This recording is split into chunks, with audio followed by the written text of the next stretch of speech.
Okay, okay. I believe I'm live. Uh, Welcome to the new setup. I finally did it. I finally decided to switch to OBS, so I am trying this out. I should be live. I checked online. It said that I was live on YouTube. Um, so I don't know. We'll find out, I guess. We'll find out. Sorry, I'm looking at some new stuff that OBS has that I don't really understand. Okay, so we're gonna all sit together and pray to secular Jesus that this goes well. Um, anyway, I will go ahead and move on to personal news. Yesterday after the stream, I raided basically instantaneously for a couple hours.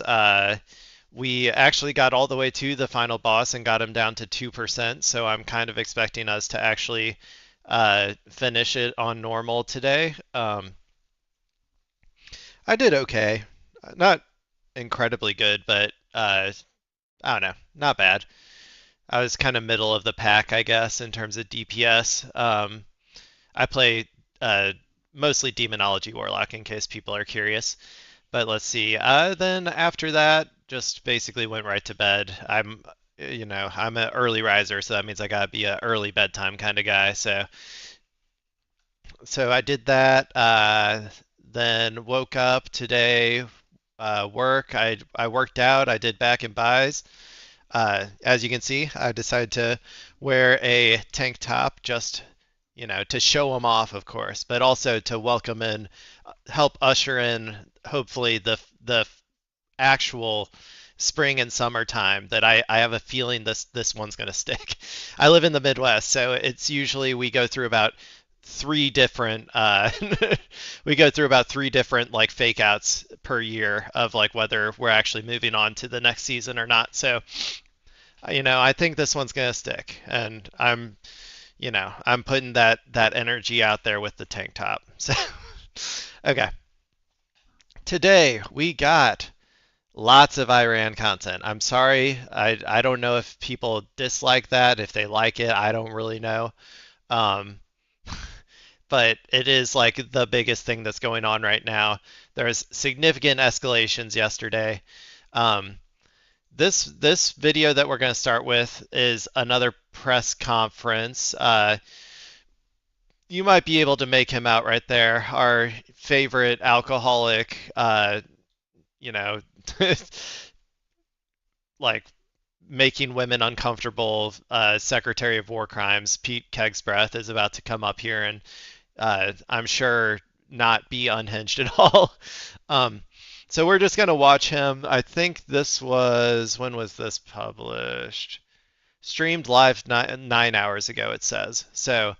Um, so this is pretty recent, and so I guess this is after Iran's response to Israel bombing Iran's oil facilities or whatever. So like I'm assuming they have that information that Iran hit Qatar and all that sort of stuff. So we'll see what he has to say. Like I said, I'm sure it won't be unhinged at all. So this is live. Pete Hegseth holds Pentagon briefing as war with Iran intensifies. It is not actually live. This was 9 hours ago, but let's go ahead and see what he has to say. Oh, as usual. Okay.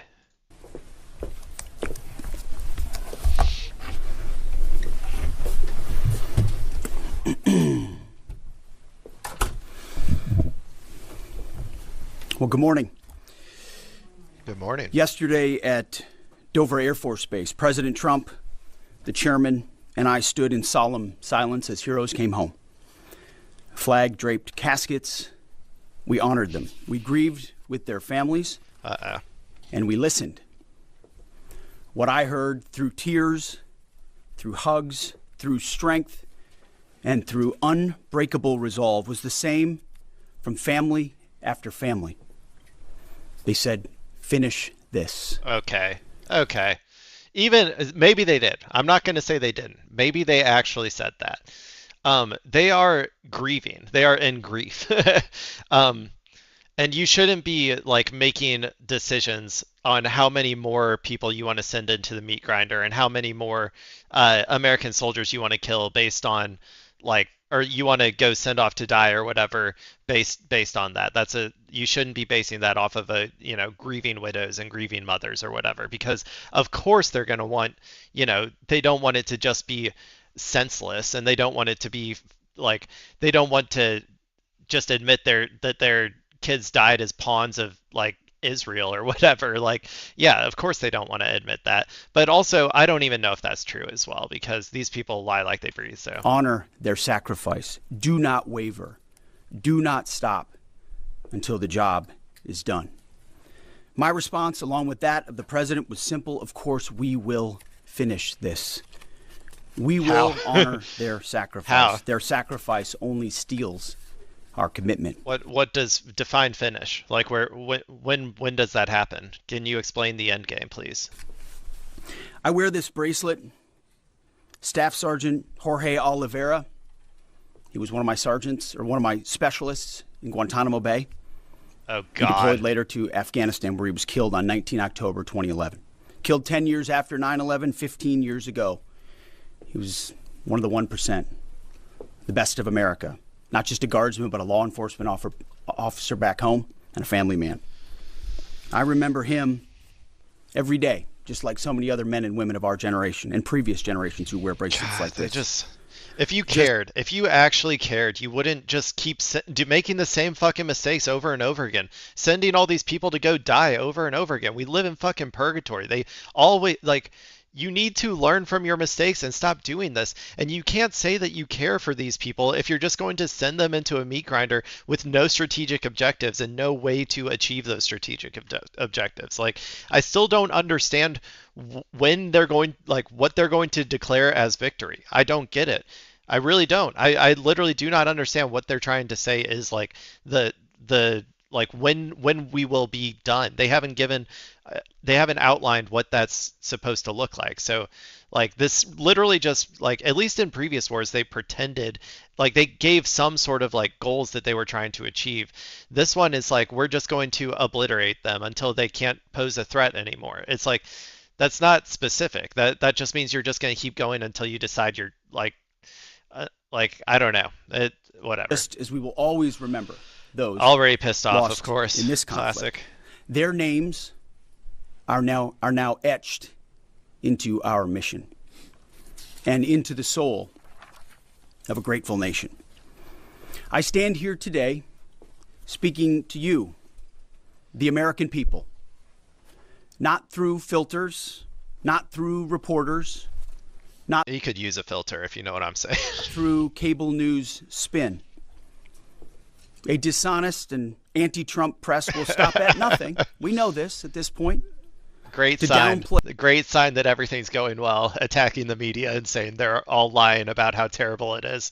Like, yeah, that's always a great sign that the war is growing. Perfect. Progress, amplify every cost, and call into question every step. Sadly, TDS is in their DNA. They want President Trump to fail.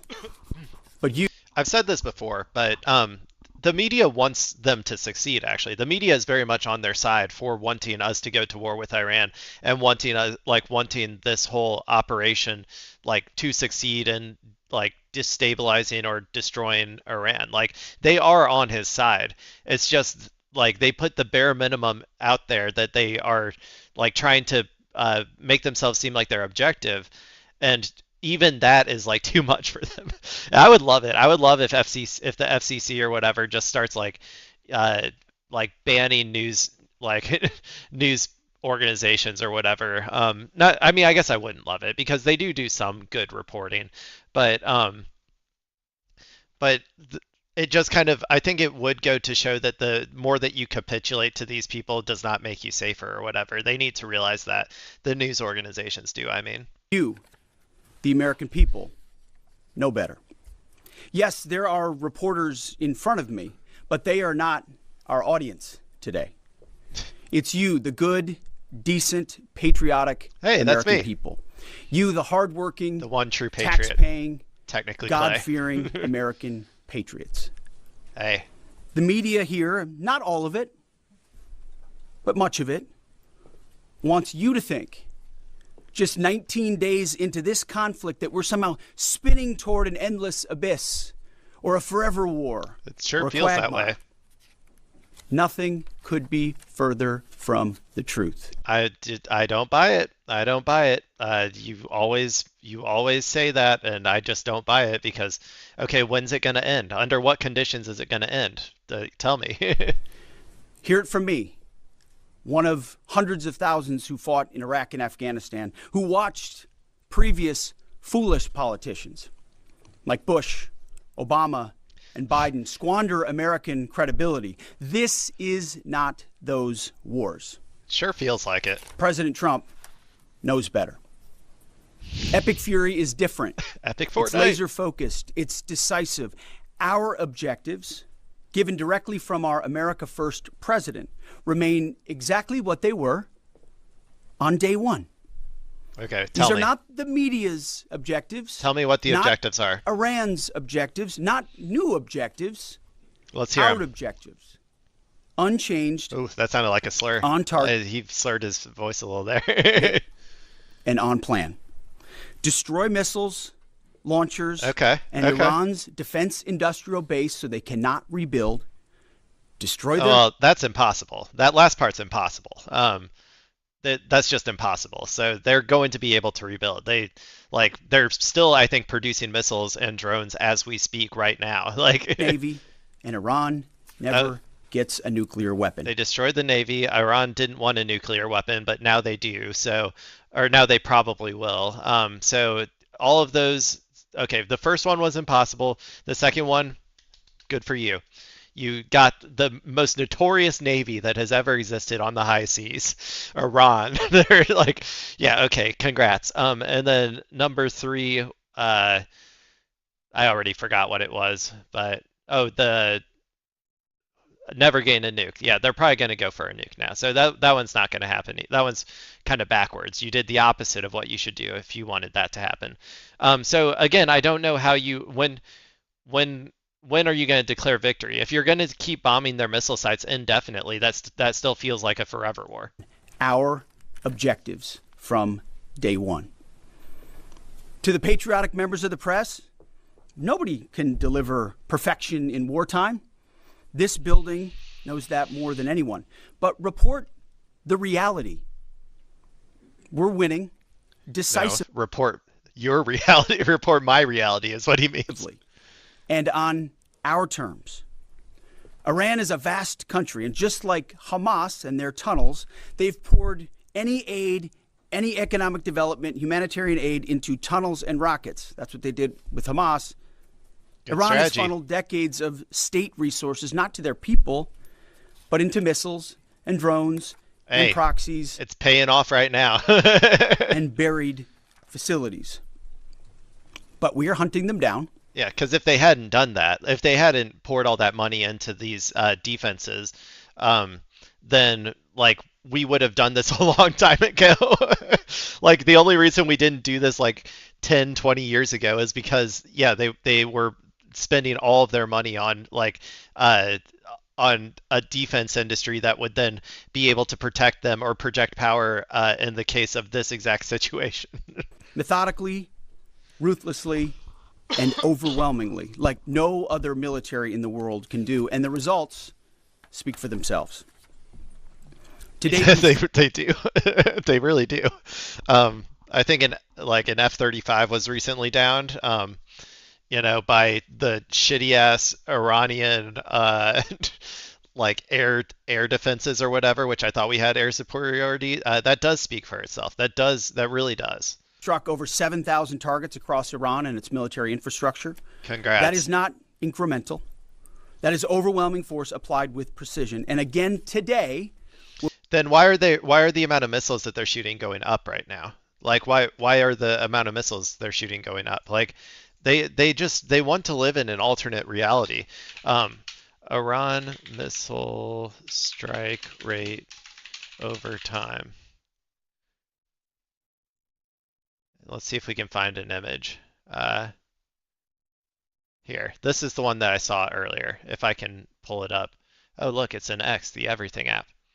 this is what it looks like. This is how the strikes have been going. Red is ballistic missiles, green is drone strikes.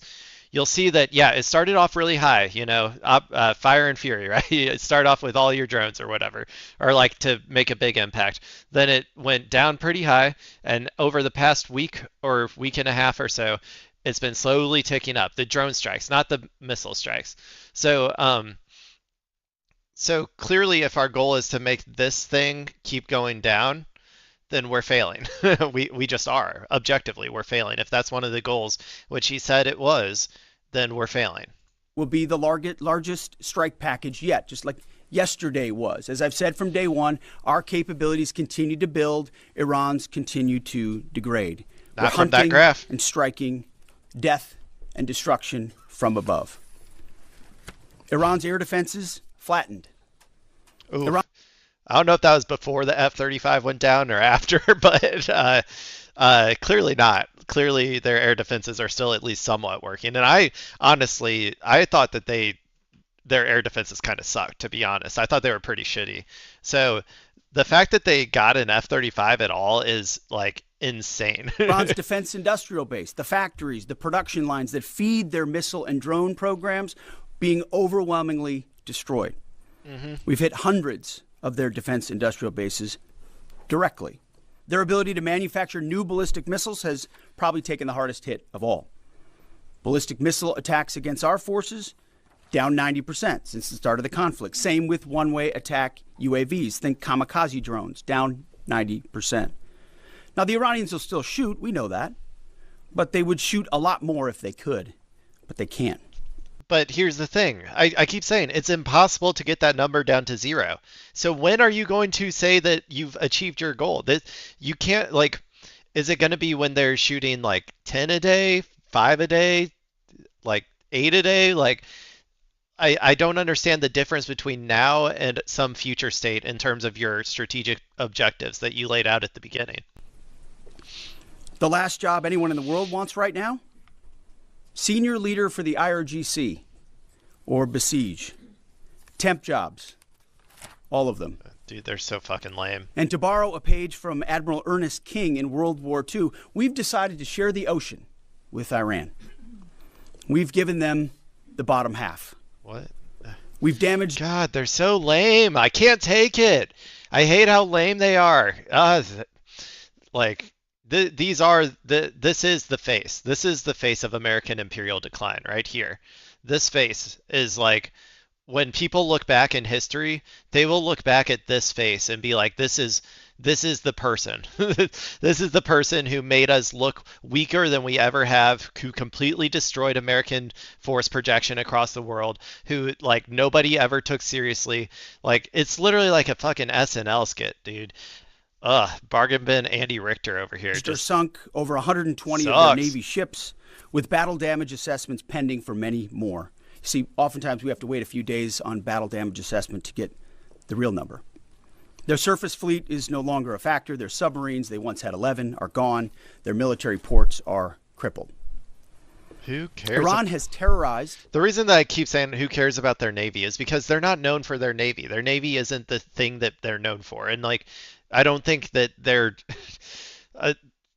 I don't even know if Iran cares that much if you get their ships. But it's just the missiles and the drones. That's the only thing that really matters here. The United States and our interests for 47 years. Their core industries, not steel or agriculture or tourism. Their core industries are state-sponsored terrorism, proxy militias, underground networks, ballistic missiles, and a violent, messianic, Islamist ideology chasing some sort of apocalyptic endgame. Not unlike us. Not unlike us Americans who, I can't remember what percentage it is, but at least like 50%, I think, are Christian Zionists. They don't believe in a messianic vision of apocalypse or whatever that about bringing on the end times. Like, no, I'm sure. A regime like that, refusing to abandon its nuclear ambitions, is not just a regional problem. It's a direct threat to America, to freedom, and to civilization. The world the Middle East, our ungrateful allies in Europe, even segments of our Europe. own press should be saying one thing to President Trump. Thank you. Thank you. Thank you, good sir. Thank you for the courage to stop this terror state from... Oh God. Okay. This is so pathetic. Like, the fuck are we doing, man? Put me in there, coach. Come on. I can pretend better than I can pretend better than this guy to be like a military dude up there. I swear I can. holding the world hostage with missiles while building or attempting to build a nuclear bomb. Thank you for doing the work of the free world. Yesterday's ceremony reminded us why we fight. Not for nation building or democracy promotion, but to crush direct threats to America, Americans, and our interests. This is where he's got it wrong, dude. The reason you have it backwards. They weren't those wars that Bush did or whatever. They didn't like actually want to do nation building, or they didn't actually want to implement democracy in the Middle East. They wanted to take their resources. They used those narratives as a way to get the American public on board. Like the things that you're complaining about are the things you should have done if you wanted the American populace to be on board with this. And because you didn't, they're not. And so, like, I don't know. Like, I think that the Bush strategy probably was a little bit better because they at least could last like a few years before the polling got so bad that they had to, like, you know, just stop talking about it. I don't know if you guys will last a few months. We fight to win, and we are winning on our terms, following our objectives. My 13-year-old son popped into my office last night while I was editing these remarks. He asked about the war. Did he? Oh, okay. Did he ask? And I think I know what he's going to say because I feel like I heard this exact same story back in Iraq. And the families I met at Dover. And I looked at him and I said, they died for you, son. Yep. So that your generation doesn't have to deal with a nuclear Iran. Yep. Same story every single time. We do it over and over again. We live in hell. This is purgatory, and this is the sleep paralysis demon that keeps us company. It's the truth. And they did. So to the families who said, finish this, we will. Finish this. And I say the same to every American who wants peace through strength. May Almighty God continue to bless our troops in this fight. May Allah bless our troops. And again, to the American people, please pray for them. Something tells me God's not going to be helping us too much in this one. Sorry, bud. Just like God abandoned us in Afghanistan and Iraq and Vietnam and Korea, I think that God is probably not going to be on our side with this one either. Every day, on bended knee, with your family, in your schools, in your churches, in the name of Jesus Christ. Yes. To the troops, we must bomb Jesus' homeland in the name of Jesus Christ. Keep going. And Godspeed. Over to you, Mr. Chairman. Thank you, Mr. Secretary. God. Every time, man, it is just like it is amazing to watch. He probably is the best content. I think that Pete Kegsbreath is the best content in terms of press conferences, even better than Trump, because he is so absurd. He is like bizarro world. Like, you could picture a comedy show written with him as a character. And it's like, I don't know. I can't help but laugh every single time, but also get really pissed off, obviously. But that's my natural state. I always skip whoever the fucking serious person is because they're not usually very good content. So let's see what Kegsbreath has to say. I'm assuming he's going to answer some questions here. Take a couple questions. Thank you, Mr. Secretary. Thank you, Mr. Chairman. Given the updated degradation in strike target numbers you laid out, how close would you say we are towards achieving the president's That's what I objectives? asked. And what is the end game of the operation without divulging any sensitive battle plans? Well, we wouldn't want to set a definitive time frame on that, but as we've said, we're on plan. So we're looking at those metrics very closely, relaying that to the president and the national security team, but feel confident that again, we're more stand in, means we're over the top, even further in, and we have even more of an exact sense of what we're striking and why, and even more dynamically, meaning because the intelligence improves, we're able to more quickly identify targets when they, let's say they come out of an underground facility where they've been hiding, and able to strike it before it strikes or right after it shoots. But we're very much on plan, and that's why I want to speak to the American people here. You hear a lot of noise about widening or new missions or speculation about what we should or should not be doing. This is a clear set of objectives. The president has given us every capability we need to accomplish that. We've got the best in the world in uniform executing it on the ground. They believe in and are invested in this mission, and it will be at the president's choosing, ultimately, where we say, hey, we've achieved what we need to on behalf of the American people to ensure our security. So no time set on that, but we're very much on track. Okay. But so what happens after that, though? So let's say that you finally get all of those, all the missile interceptors you wanted to get, and all of the drones or whatever, all the trucks that are launching the missiles, all that sort of stuff that you feel ready to say, okay, we're done. What if Iran says no? I hope somebody asks that question, because what if Iran says, nah, we're going to keep going? Because I'm going to be honest, that's kind of what it feels like right now.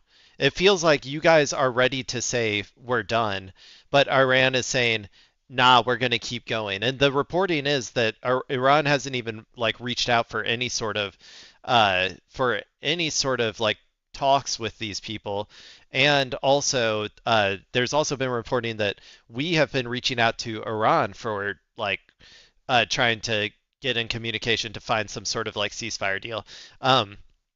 So I don't know. I think that what's going to happen is, I think what's already happened is they're like ready to be done, but they can't just tuck tail and run, because it would look incredibly weak for the American military to do that. But Iran is not ready to be done yet, and so they're just going to keep firing until they increase the cost so high that we have to meet some sort of concession for them. Correct. Absolutely. Yes, right here. Good morning, Mr. Secretary. David Zier, Real America's Voice News. What countries have been the most cooperative with us, including the Gulf states, as let's your rank them. hedges? And I also wanted to ask you, the internet blackouts by the regime, it's been shut down for weeks. Is the U.S. military playing a role in, fighting against the regime, blocking VPN networks and satellites and other things? Is there a role for the U.S. military there? I don't know what he's trying to say on that last part, but Iran always shuts off their military every single time one of these they start getting attacked. They're just trying to create a secure information environment or whatever, like a hermetically sealed one or whatever. So I don't really know what he's talking about. Is America gonna get involved in that or whatever? Maybe he's saying is America going to like help them get internet access, like through Starlink or something? I'm not really sure. Obviously, on the allies and partners side. Oh, yeah, this is what I want, though. I want a tier list. I want a Keg's Breath tier list of who the best allies are and who the worst allies are. Who's in S tier and who's in F tier? Keg's Breath, please tell me. Israel from day one has been an incredible Israel, and capable partner. I forgot. Sorry, I forgot Israel was in the competition. So Israel is obviously S tier. Every other country is F tier, including our own country, even including the United States is F tier. Israel is the only ally. Israel is the only country. Willing and able. There's nothing like capabilities and partners that are able to use them. The Gulf states have stepped up incredibly. In fact, Iran's sort of reckless attempt to strike civilian infrastructure and other things has brought countries who maybe would have not been as all in as they are today squarely into our orbit. And we're proud to be defending with them, standing with them, you name it. UAE, Qatar, Bahrain, Kuwait, Saudi Arabia, and others who have been right there. And we're grateful for that kind of support. As far as the internet, we're watching the regime try to tighten its grip as much as possible. And we're obviously taking countermeasures, many of which we can't talk about here, to ensure that messaging is delivered, not just to the Iranian people writ large, but to the right audiences, certain audiences that need to hear certain things about what their fate might look like or what their choices are. So even though that regime is trying really... He's being very obtuse. So either he's talking about, trying to stir up some sort of like... like find some sort of group to like to fund or arm or something to like try and rise up or whatever. Um, or he's talking about like communicating specifically with the Iranian leadership or whatever. I don't really know. Really hard to ensure the world can't see, right? They want to put out fake AI generated images, which, by the way, sometimes our press happens to fall for, like the Abraham Lincoln on fire and turning around. These AI generated images are meant to make it look like something's happening when the exact opposite is. So they make. You're too online, dude. You're way too online to be doing this. You cannot be talking about memes or whatever.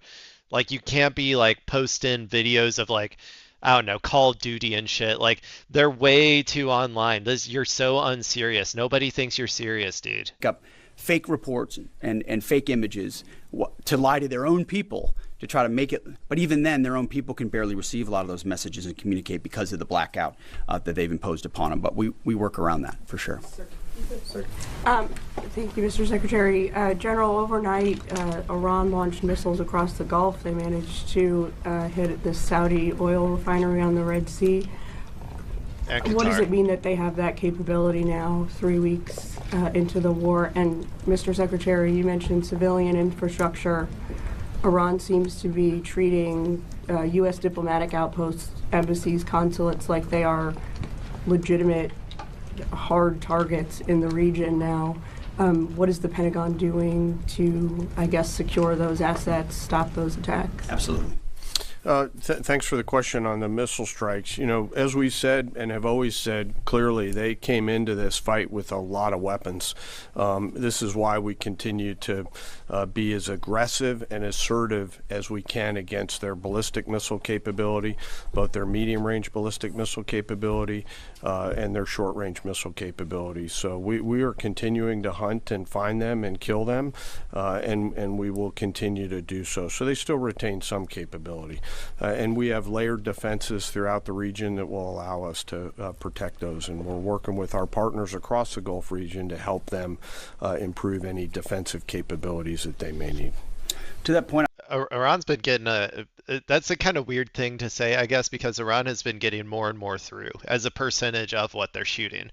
So it's kind of like it feels like Iran is getting more accurate over time, especially since they started using their newer sort of stockpiles or whatever. And I don't know. They said that they're in it for the long haul, but whatever. On capabilities, Iran is an energy-rich country, could be, should be. Instead, like so many other places driven by a radical ideology, they've spent that money instead of investing in their people. And that's why you had millions of Iranians protesting. That's woke. That's woke. Hey, Pete Kegsbreath, I want you to look in the mirror right now because I know another country. I know another country that spends trillions of dollars on war materials and Navy assets and F-35s and air forces and the Army. I know a country that spends trillions of dollars on that.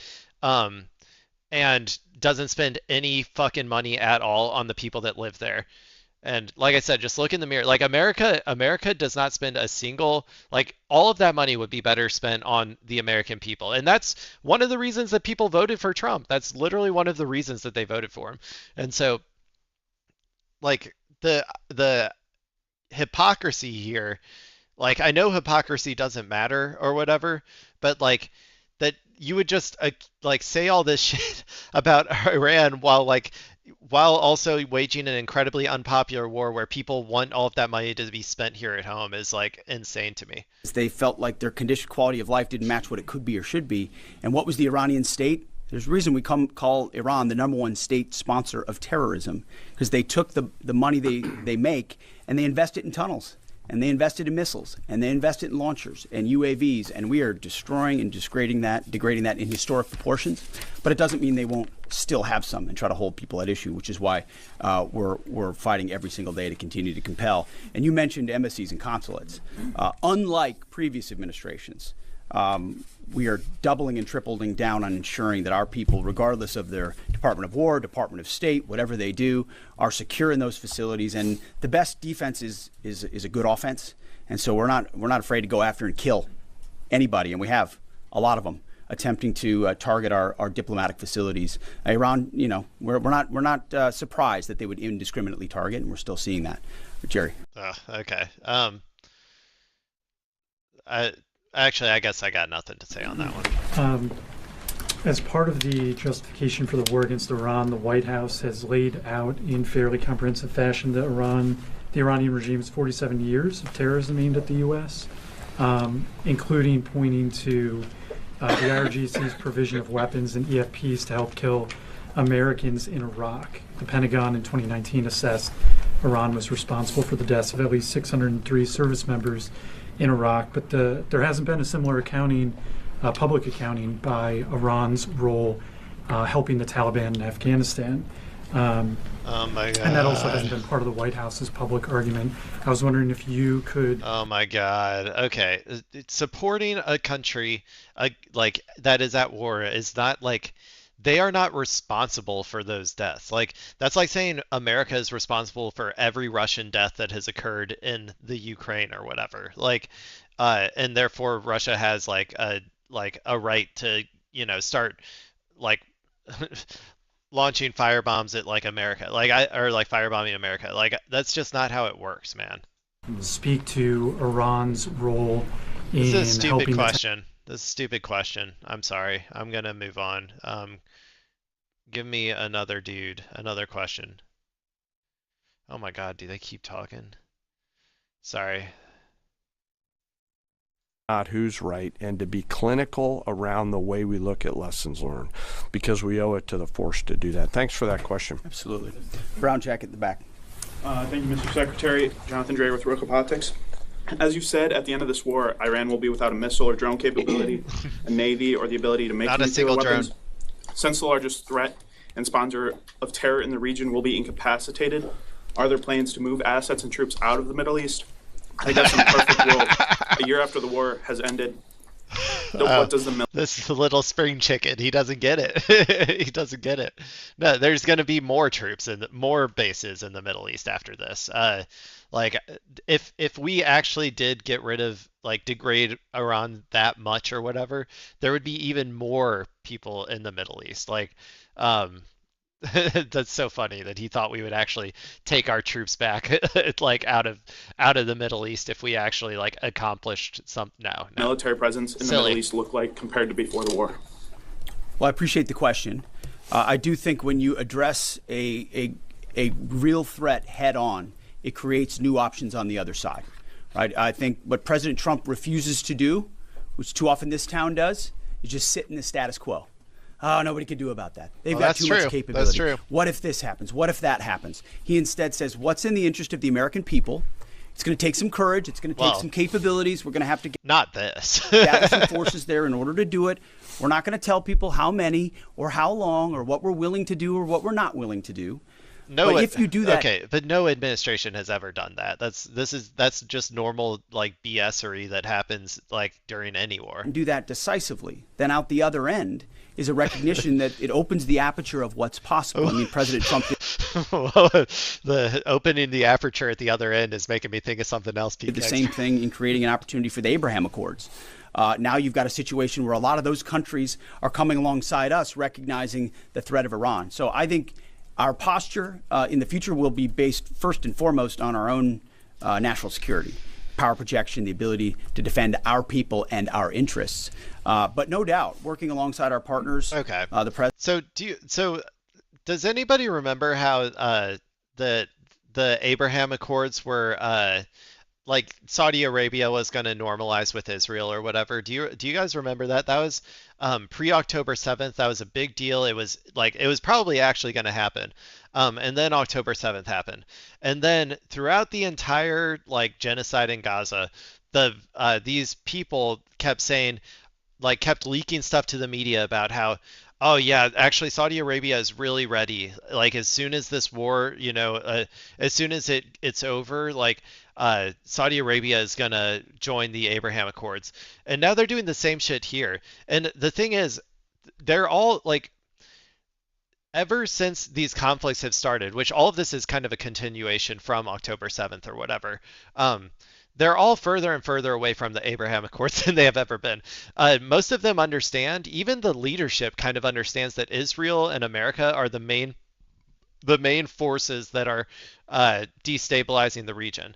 And everything that we're doing here is, I think, leading them all to be like, maybe we should start like finding other people to counterbalance our dependence on America, because number one, they can't even, it doesn't seem like they can even defend us. Like the Gulf states probably think they're probably, it feels like they can't even defend us, like, for having these bases on our soil or whatever, which was part of the deal.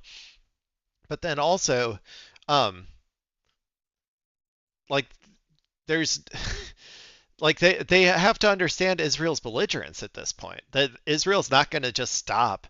Like Israel's not just going to stop at like Gaza or the West Bank or Lebanon or like, I don't know, fucking Turkey or something.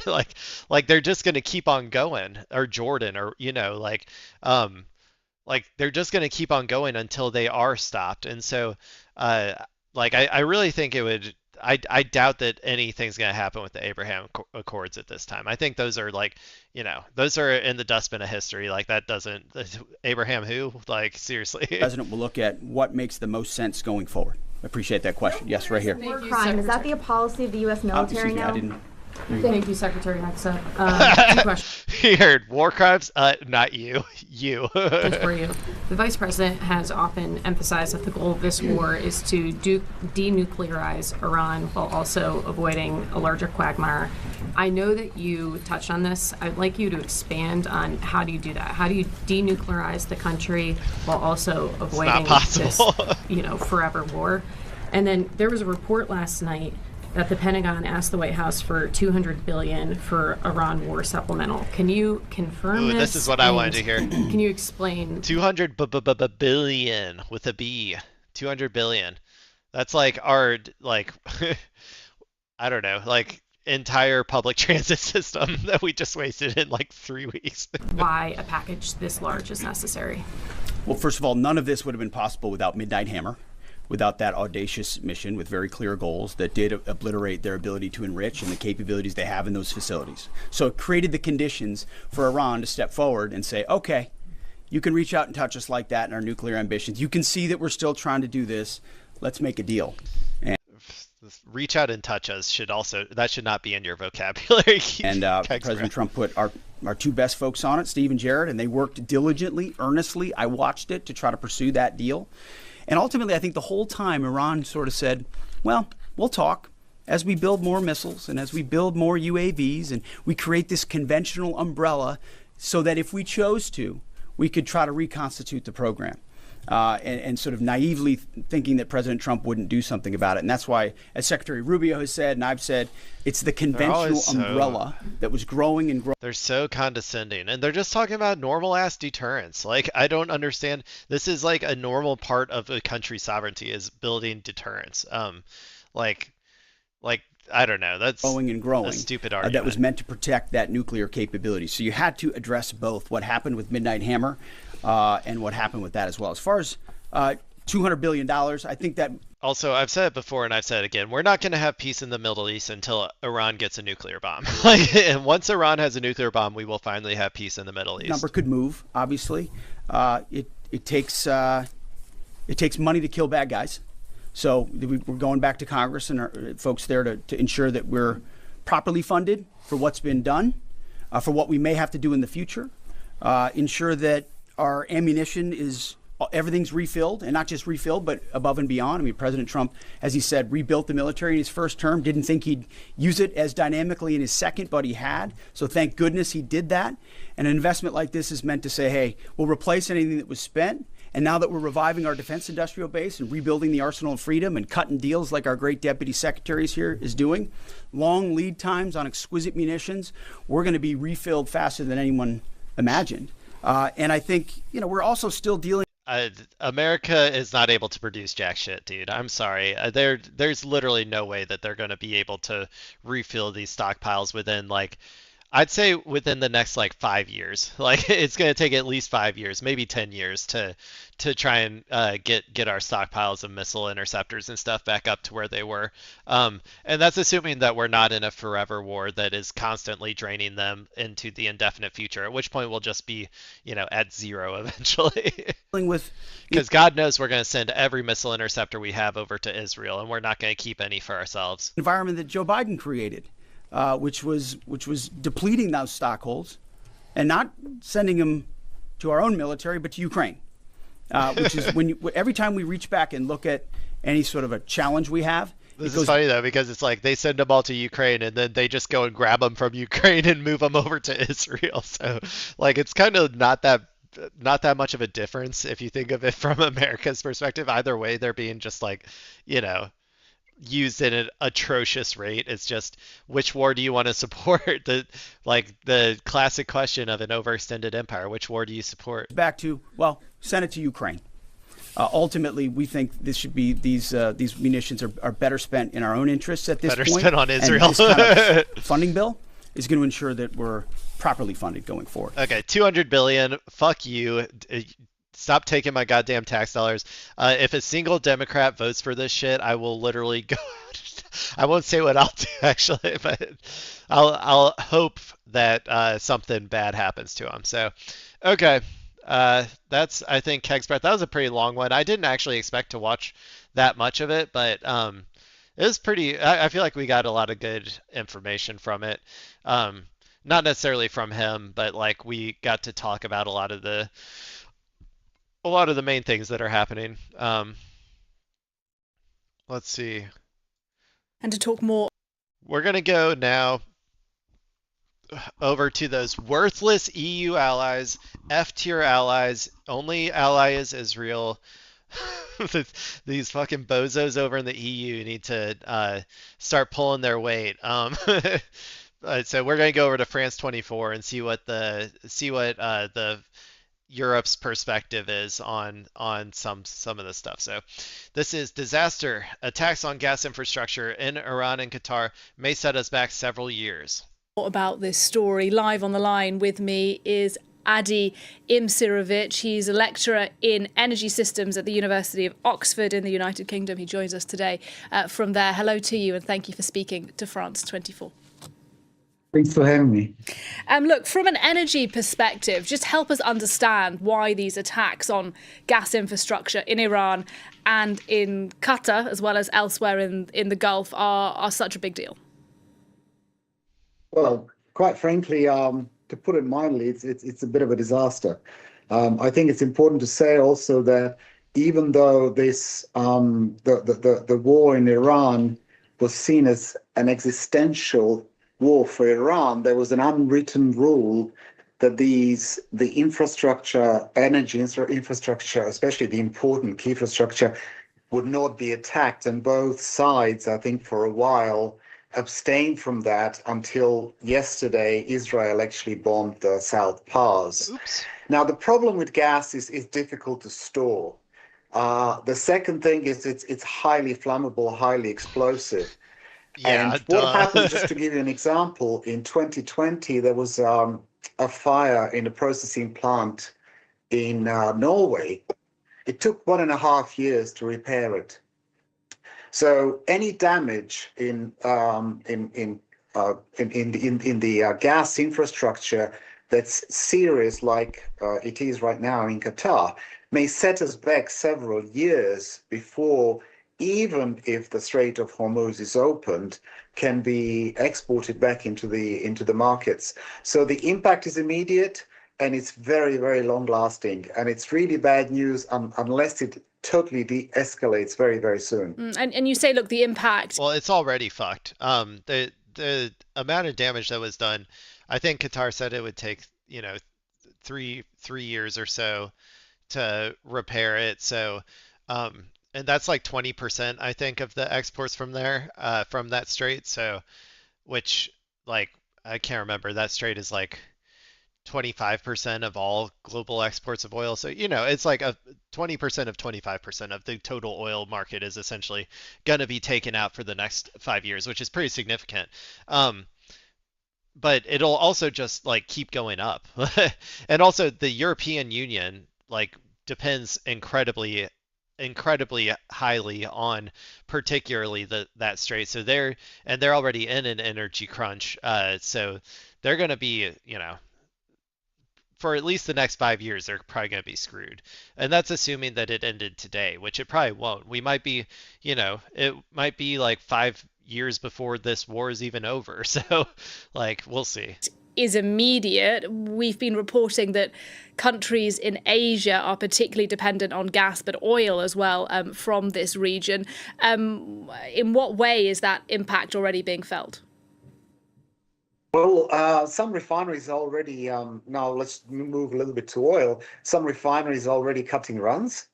And the problem is also the sort of policies, government policies that actually make it worse by saying, for example, China has banned distillates are jet fuel and diesel exports. Some other countries have done the same, limited or at least limited those exports. Now, Asia depends very much on Chinese diesel, for example. And now with ban on those exports, they're going to be cut short exactly in a situation where their refineries are actually short of oil that they expected to come, and their refineries are actually cutting runs. So there's a very real possibility of serious shortages in Asia. A possibility of shortages in Asia. What about here? This, by the way, these attacks impact everyone. So this isn't like the Iran strategically shutting off the Strait of Hormuz for like all ships except China or whatever. China will be impacted to some extent by this as well. Now, lucky for China, they have a lot of green energy, so like they'll probably be fine. To be honest, they can always just like they produce solar panels like I produce carbon dioxide when I breathe, like so it's I think that they'll probably be okay, but like it'll obviously take a hit though. Like it will impact them in the short term, but I think that they can outproduce around it if I had to guess. In Europe and in the United States. Oh, sorry, but the other Asian countries like Japan, Taiwan, I don't know, just like that whole region, South Korea, like they're gonna be screwed by this outcome, and this is just like I said, this is like 20% of the energy I think coming out of that strait. So and they rely on basically exclusively that strait for energy. Maybe some rely on Russia still, or if they get sanction relief, but yeah. States where clearly this is an issue that is animating Donald Trump. Absolutely. I think we're losing right now at least 10 million barrels, all right? Let's call it roughly 10% of the world production of oil. We don't have that. It's not coming out. Okay. So short term, in the West, we're okay, especially OECD countries have at least 90 days reserves. We have strategic reserves in the United States, in China. We will be okay for several weeks. The biggest issue here is the traders in the market don't see the light at the end of the tunnel. There's no objective to this war, at least from the United States side. We don't know what it is. Hesed said we'll fight until the end. Hexgas just told me, man. It's every speck of gunpowder. When there's not a single molecule of gunpowder in the nation state of Iran, that's when we'll be done. What that means, I have no idea. So the people involved in the market just don't see the end of that. And this war continues. We will have this big gap in the market that will lead to some sort of demand destruction, i.e., somebody will have not to use oil to 10% level. So we will have less flights, less holidays, less miles traveled, and hopefully the governments will not subsidize prices or cap prices, because that will probably lead to shortages. Hopefully the governments will help the needy, but will leave the prices high so that people stop traveling unnecessary travel or stop driving unnecessary driving. But there will be demand destruction. We will be needing that 10% somewhere. Well, also, this is another thing to think about, is this is going to be a boon to China's like solar panel industry and various other green energy initiatives, because people are going to need alternative sources of energy. If gas is going to be like, well, I don't know. I'm going to use American dollars so that my American viewers understand or whatever. But like, if gas is like $9 or $10 a gallon, um, then suddenly those BYD cars are starting to look real appetizing, right? Like, oh, instead of, this road trip costing like $200 to go on or whatever, I can just charge it and then like it's basically free in comparison. I mean, yeah, obviously there's the electrical energy that it takes to charge a car, but that will be significantly cheaper than gas. But like, same with if they start trying to get like solar energy going or wind energy going, all of this is going to turn into a huge windfall for China. I want to ask you about something that we have heard within the last sort of half an hour or so. This is a joint statement from 6 European countries, 6 nations rather, 5 European countries and Japan. They say that they are ready collectively to boost efforts to ensure safe passage of ships through the Strait of Hormuz. Now, that isn't a confirmation as far as we understand it, that these countries... I can already tell by that wishy-washy ass language that they're not going to do anything. They might send some ships near the strait. They might send some ships to like, gather intel or whatever. But like, anything they do, I think, will be symbolic, and I don't think it will lead to more oil and gas being transported out of the strait, if I had to guess.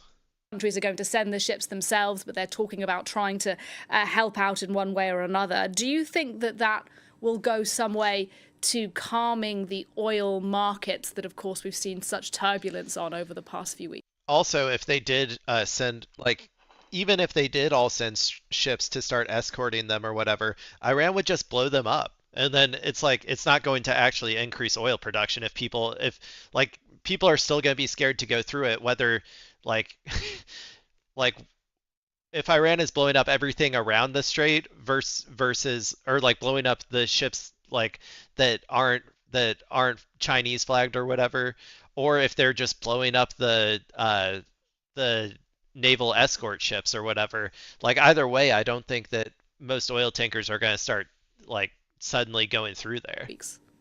I think it's a very positive development towards calming the markets and calming the whole situation and de-escalating the whole situation. I just don't see the results anytime soon because firstly, I don't see any of these countries selling their own navy in there because it's very, very dangerous. Let's also remember that the Iranian regime has been crippled. So it's not quite, and it's very decentralized at the moment, and it does operate in a decentralized way. So it's not clear that everyone in the Iranian armed forces is going to follow the orders, whatever the agreement may be reached with the Iranian regime. So I don't see European countries sending their ships.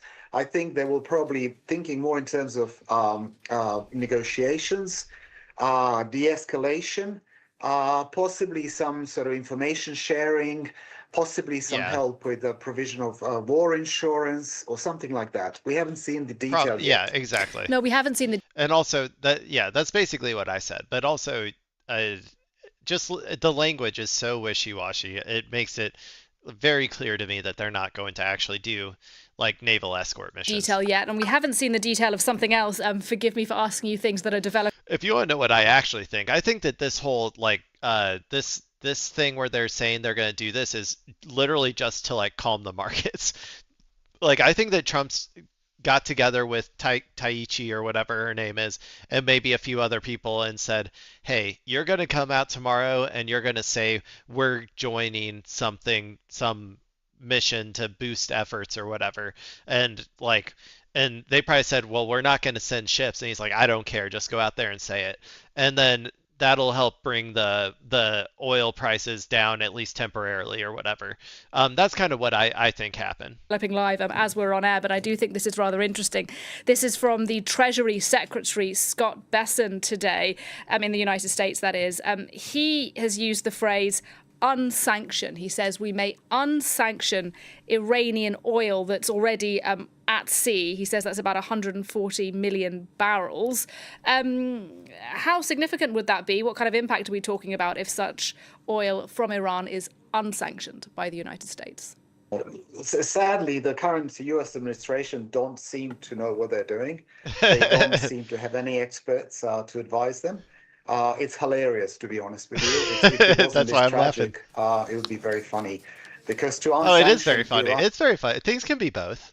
Like I love laughing at tragedy, man. It's like the only way I get through this fucking like shit show of a world that we have, like in the shit show of a country that we live in, is by fucking laughing at how stupid it is. I think it's very important to do that. Like, and also to some extent, it also takes the edge off of like the evil that these people are if you just laugh at how stupid they are. So, yeah, I think just do it. It's Iranian fine. It's barrels right fine. now is a kind of contradiction in terms, right?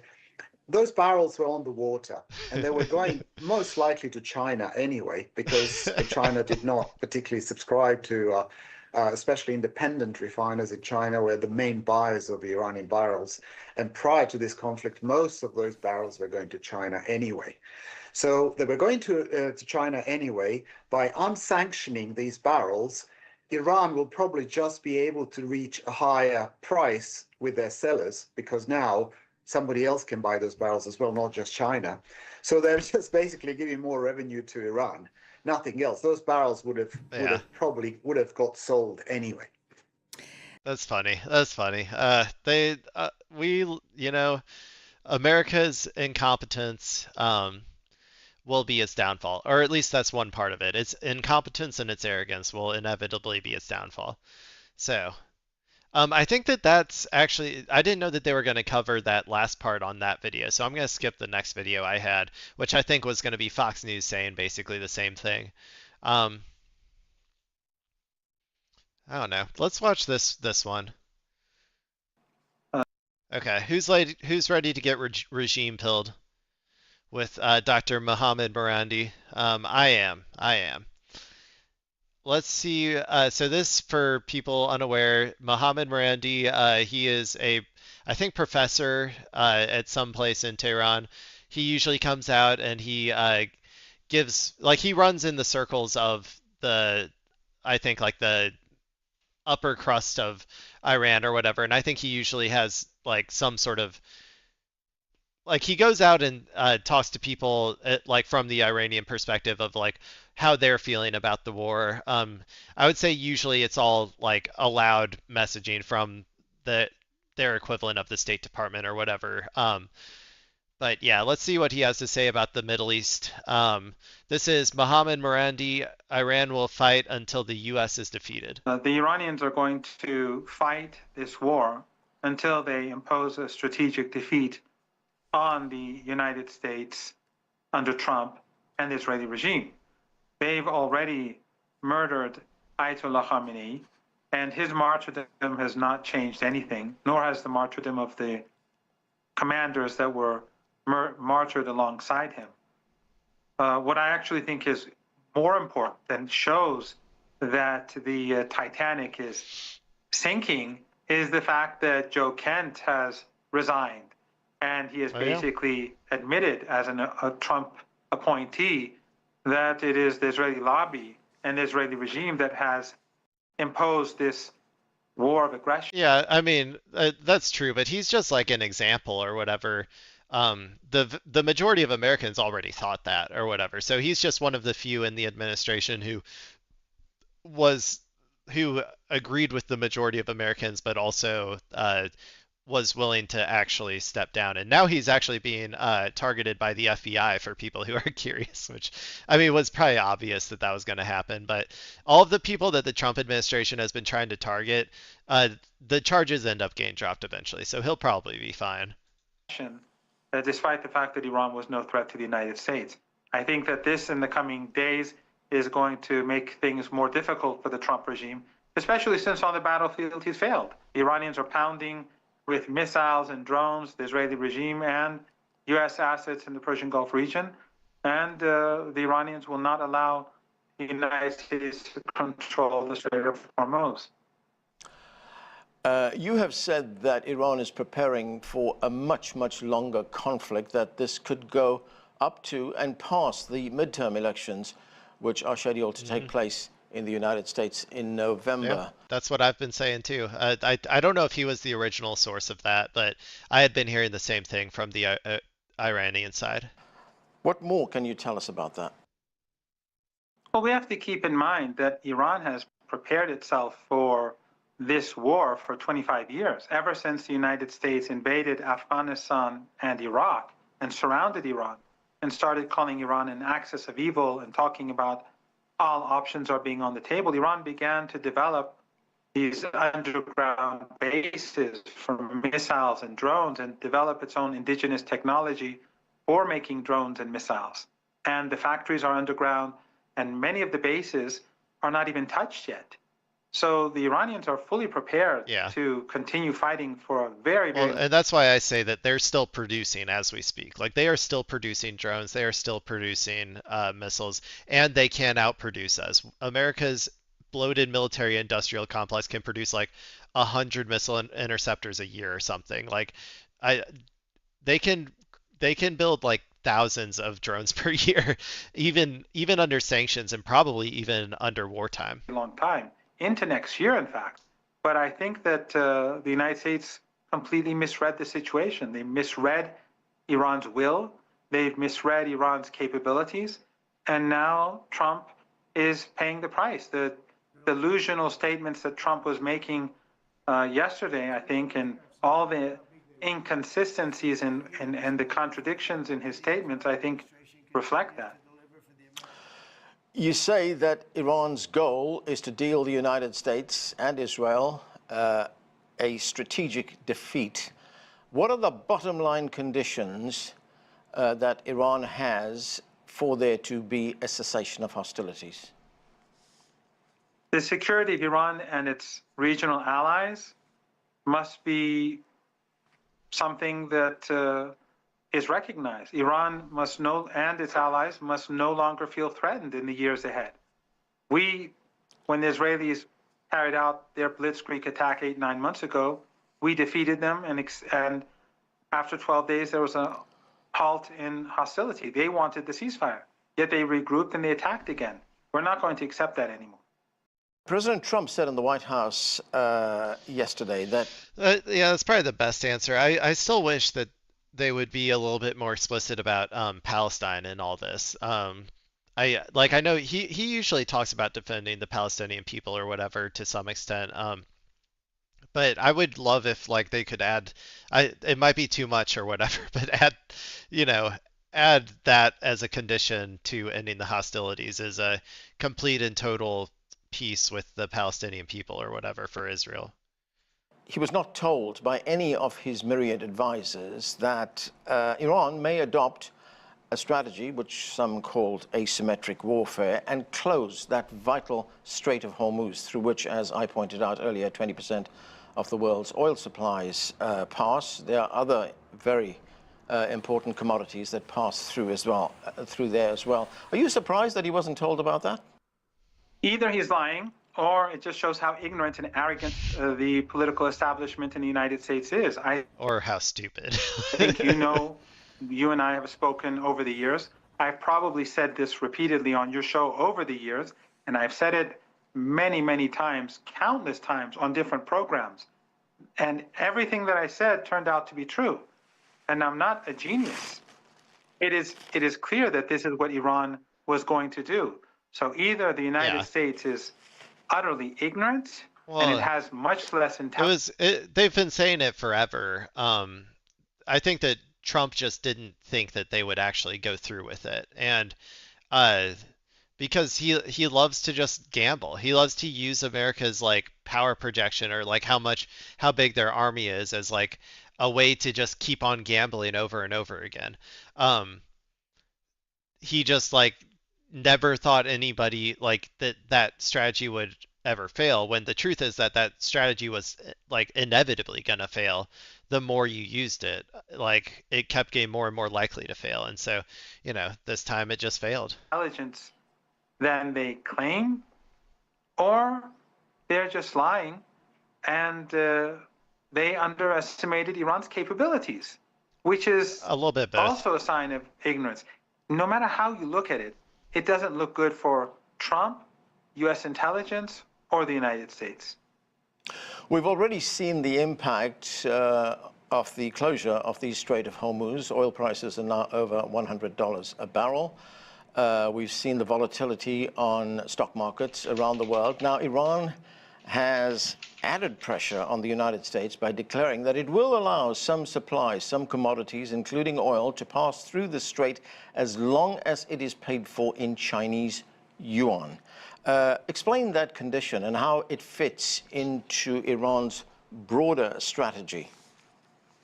I don't know the details, but what I can say is that Iran is closing the Strait of Hormuz, yet allowing the assets of regimes in the Persian Gulf, the Qatar and the Emirates and the Saudis and Kuwait and Bahrain, to remain intact for the most part.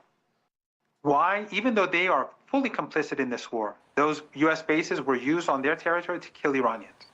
They can't pretend they're neutral. They're not. And there's even talk that some of them actually encouraged the U.S. to attack Iran, and those have not been denied.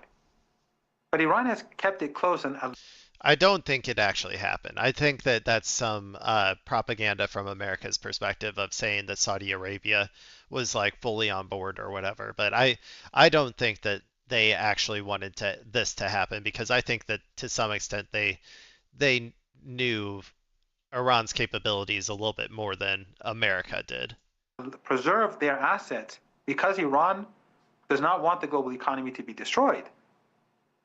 Iran wants the United States to back off and regimes in this region to end this occupation, U.S. occupation of their territory. So if the United States backs off, if Iran's demands are met, reparations are given, Iran's allies have security, then it will be business as usual. But if the United States escalates, since those regimes are all complicit, then their assets will be destroyed. If the war intensifies, then everything will be destroyed, and that will create a permanent crisis and bring down the global economy. So Iran is preventing a crisis. I think we're already kind of in that territory at this point. I don't know if there's going to be any recovery anytime soon. I think that Iran will probably just keep hitting more oil locations as theirs are hit or whatever, if they keep getting hit. And I also think that we're probably going to see troops on the ground, or boots on the ground at some point, which will then escalate into a full-fledged occupation. I don't know for sure if that's going to happen, but I kind of have that's like what I'm leaning towards right now.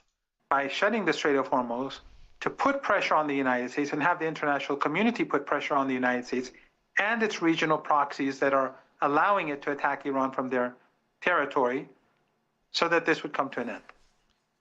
As far as the United States Persian Gulf allies, these Gulf states that we've been talking about, is it also a condition of the Iranians that the U.S. bases in these Persian Gulf states be closed, and be closed permanently? There's no doubt that Iran will no longer allow regimes in the Persian Gulf to be a platform for aggression against Iran. That era is finished. Iran is facing attacks now from two nuclear-powered nations, Israel and the United States. Is there fear among Iranians that this could trigger a nuclear attack by either one of these states or both of them? The very fact that you raise such a question shows how barbaric the two regimes are. Exactly what I was going to say. That you could even contemplate such a thing. No sane person would ever use nuclear weapons or even contemplate it. But the fact that you and many others do ask this question show what sort of monsters we're dealing with. Ethno-supremacists, the Epstein class. This is what we're standing up against. And we will continue to resist. We will not allow them to have control over our country. Yeah, I mean, he's completely right. The fact that like people even think that that's a possibility, like I personally don't think the United States will, but I think that Israel might. Um, but it's because they're like fascists, like they're Nazis, like they're the same as Hitler's Nazis or whatever. Um, like Hitler and the Nazis didn't like become didn't become less brutal and less expansionist as they became weaker, right? They became more brutal and more expansionist as they became weaker. Um, and so Israel is in that same boat. They are getting weaker by the day. Like they are getting weaker by the hour. Like politically, I mean. And so as their project, like it's going to reach a fever pitch, right? Where they're, completely, insane, trying to extinguish every Palestinian, every Lebanese person they can find, like going to war with, like it feels like we're kind of already in it, but going to war with every country around them at the same time, constantly trying to like expanding forever. Like they're reaching that fever pitch of like genocidal rage that is to me like potentially uncontrollable. If they did, I don't necessarily know if it would be, I don't necessarily know if it would lead to any sort of like strategic outcome for them, even if they did decide to go through with using a nuke. I personally think that like I don't necessarily think it would because I would assume that at that point, Pakistan or somebody would just give Iran a nuke and maybe they wouldn't use it, but they would say, hey, we're a nuclear armed nation now. If you ever do that shit again, then you're gonna be blasted off the face of the earth. So like I don't know. But this is all kind of make believe. Like I don't know where like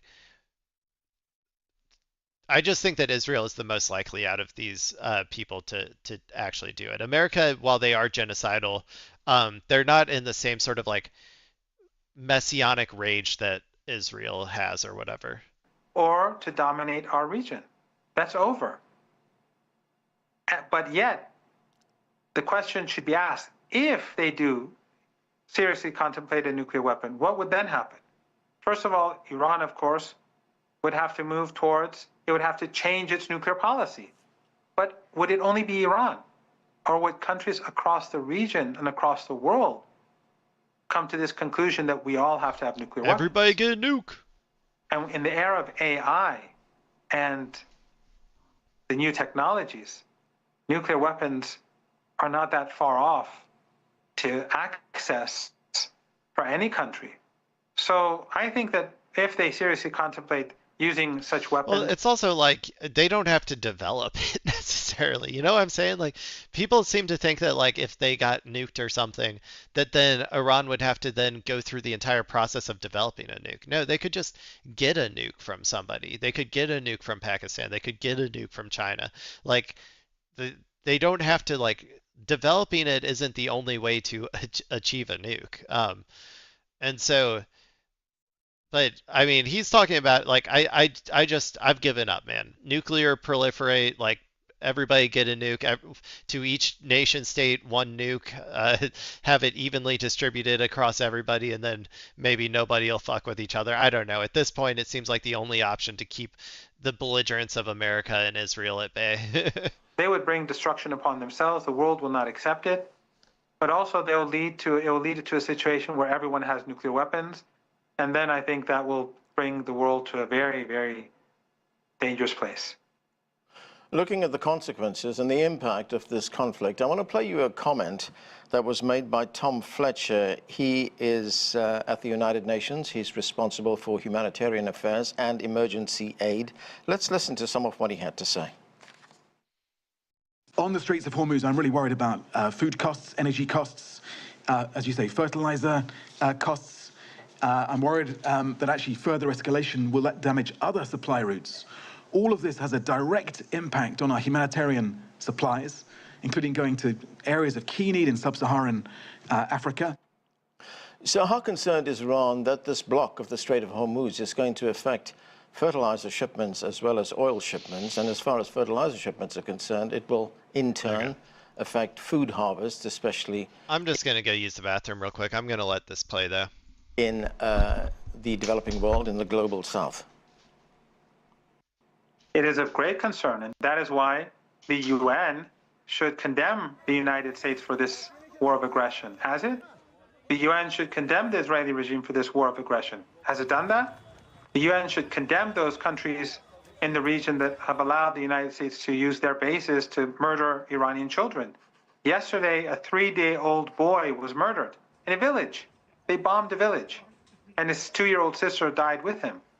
So I think that if the United Nations is really worried about the children of the world, they should start worrying about the children of Gaza, Lebanon, and Iran, first and foremost.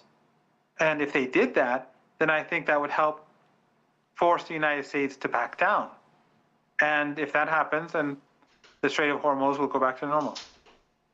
What can you tell us about conditions in Tehran right now? I mean, how are people coping with and responding to these attacks by the United States and Israel? It's difficult because they carpet bomb the city. They murder people. And they don't care. And Western media presents a very warped view of reality. One would not imagine, if one watches Western media or reads Western media, whether it's Trump supporters or Trump's opponents, that this was unprovoked aggression. Yeah, Western media is a joke. It's completely sycophantic to war. It's becoming less and less relevant, though, I think, generally. He's right that, like, no matter where you go in our media, there's always going to be warmongers trying to get people on board for the war. But because we've seen this playbook so many times, and even, like, American, like, our American, homegrown American stupids or whatever, even they don't really buy all the same arguments that, like, happened with Iraq anymore, which is a good thing, right? It shows that we've learned at least a little bit, not much, but a little bit. Yeah, I fucking hate our media, to be honest. Like, I still rely on it to some extent to do my commentary, but it's just the average position of our media is just, like, so hateful and so genocidal and so, like, warmongering. They hid the fact that that school with 180 little girls murdered, they hid the fact that the United States did it for a whole week. And only after a week, when everyone online was talking about it, did the New York Times feel forced to do something, probably out of spite for Trump. But Western media is so completely silent about the atrocities that we're experiencing today. So it is difficult, but people are steadfast. Every night, and I'm sure you've seen this, every night people go on the streets across the country and across Tehran to support the armed forces, to support the Constitution and the state. And then during some of these gatherings, the Americans and the Israelis fire missiles at them. On Friday, I attended one during the day. Last Friday, hundreds of thousands, if not millions of people had gathered in Tehran, and they fired missiles at the protesters who were protesting this aggression. And yet I didn't see it anywhere. That's just an average Thursday in American foreign policy nowadays. Western media. And a woman was murdered. The missile killed one of the women in the protest. This is the world that we live in. Yeah. Whoops. Okay. Yeah, that's very sad. Sorry, let me go back to here just so that the Iranians are. Iranian people, obviously you don't have to listen to me. I'm just, a little white boy from the Midwest. But I want you to know that I feel for you. I don't like what my government's doing. I'm doing my best out here. I'm doing my best to try to convince my fellow Amerifats to stop supporting this war. I think at least to some extent, take heed in the fact that, like, the average person in America does not want to be in this war. The problem is that the MAGA coalition, the MAGA base, is, like, 100% on board for it, or at least like 90% on board for it. And so, you know, hopefully one day we'll wrestle power in whatever way we have to from Trump and the MAGA freaks or whatever who want to keep it going. But at some point they'll probably start to lose interest and want this to stop as well. But you know what? Stay steadfast. I believe in you. Thank you, Mohammed Marandi, for giving us some good info from a different perspective. So up next we got some hearings. Some hearings have been going on. I don't know. This particular one is called "Watch Senator Bennett and CIA Director Ratcliffe Clash Over Goals of Iran War." I can already tell. I see my boy Cash Patel over there, Cash Money Patel. He decided to leave his honeypot girlfriend, his Israeli Mossad honeypot handler or whatever, at home today. Apparently, he couldn't find a podcast for today to go on, so instead he just found the nearest microphone he could, and it turned out to be at this hearing. So let's see what these people have to say. I don't know what all's going on in this video. I just wanted some videos of this hearing to kind of talk, see what they're talking about. Thank you, Mr. Chairman. I appreciate that. Mr. Director Ratcliffe, you just described the specific campaign that the president is engaged in, the country's engaged in, with respect to Iran. I think the campaign has been one, in my view, without a specific rationale for the American people. 19 days into President Trump's unauthorized war with Iran, and by which I mean there has been no congressional approval, at least 13 American service members are dead and many others are injured. President Trump has offered no... Those are the American estimates, by the way. Iran says that there's over 200 dead and 1,300 injured, or like something along those lines. So it's probably somewhere in the middle, right? It's probably like maybe 50 to 100 dead or something, if I had to give like an actual guess. Credible justification for an imminent threat, no clear goals, no strategy or timeline. His message keeps changing, I think, in really damaging ways. President Trump said Iran's nuclear facilities had been, quote, totally obliterated in June 2025. But when he launched this latest war, he said we need to eliminate the imminent nuclear threat of those totally obliterated nuclear facilities. President Trump has threatened to seize Iranian oil and demanded our allies reopen the Strait of Hormuz. He said that I'm demanding that these countries come in and protect their own territory because it's their territory. It's the place from which they get their energy. By the way, he wasn't just asking for our allies to protect or to bail them out in the Straits of Hormuz. He was asking China to bail them out in the Straits of Hormuz. He's going to bail me out. Maybe we shouldn't even be here at all because we don't need it. We have a lot of oil. And he said, we do not need the help of anyone. President Trump has declared we've won the war. We won it in the first hour. But then he said, we're not leaving until the job is finished. He said that there is practically nothing left to bomb. Hey, the war is both, it's going, the war is won, but it also needs to keep going.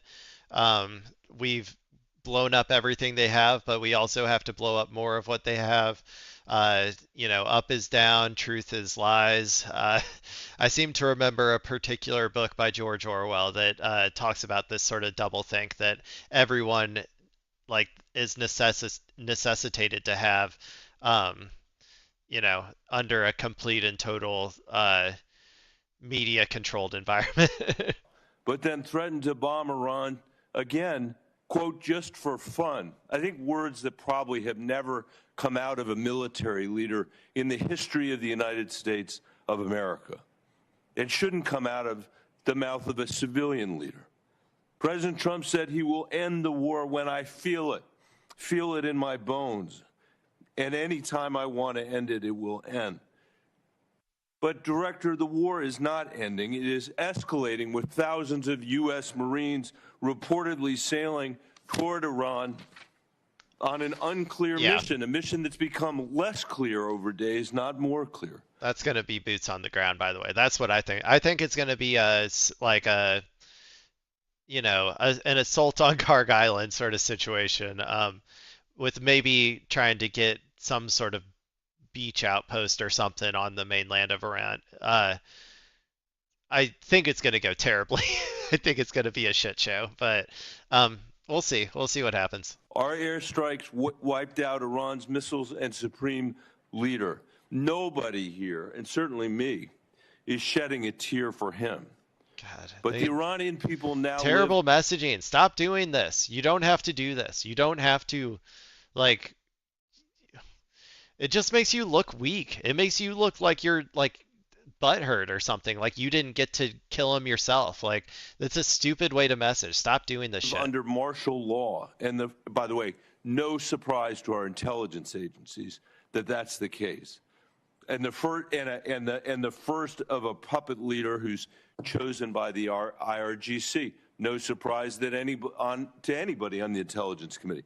Iran closed the Strait of Hormuz and is holding the global economy hostage. No surprise to anybody who knows anything about U.S. intelligence. Launching drones at our embassies and military bases. No surprise. The president is surprised.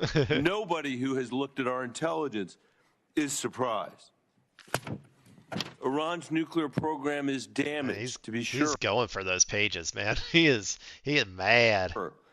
But it still has a uranium stockpile. We heard today from the DNI at the very beginning of this conversation that the regime is in place and they are going to rebuild their military capabilities, the ones that we are destroying right now. The question I think is raised, Director, about your specific engagement is whether it will become a perpetual war, because what Iran will do is exactly what they have always done, and which the DNI is saying they will do again. In its briefings, the Intelligence Committee has been clear-eyed about what would happen in the Straits of Hormuz. I want to get to the response. Has been clear-eyed about whether or not our military bases, our embassies, and our personnel in the region would be placed at risk and in harm's way, even though the administration did very little to protect them. I know, Director Radcliffe, that you warned President Trump that if Israel assassinated the supreme leader, the IRGC would replace him with potentially a harder line puppet. In fact, you don't even have to go to the intelligence people, man. I've been saying that. Just come watch my YouTube channel. Come on, guys. If these people just watched my YouTube channel, they would have already known this stuff. I think what was clear is that the likelihood was that it would be a hardline puppet. Do you disagree with that characterization of the intelligence?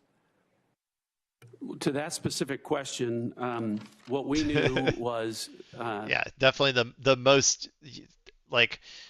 I could have told you this guy was CIA from like a mile away. Like this is the most CIA a person has ever looked that I've ever seen on camera. First of all, I guess I have to address up front.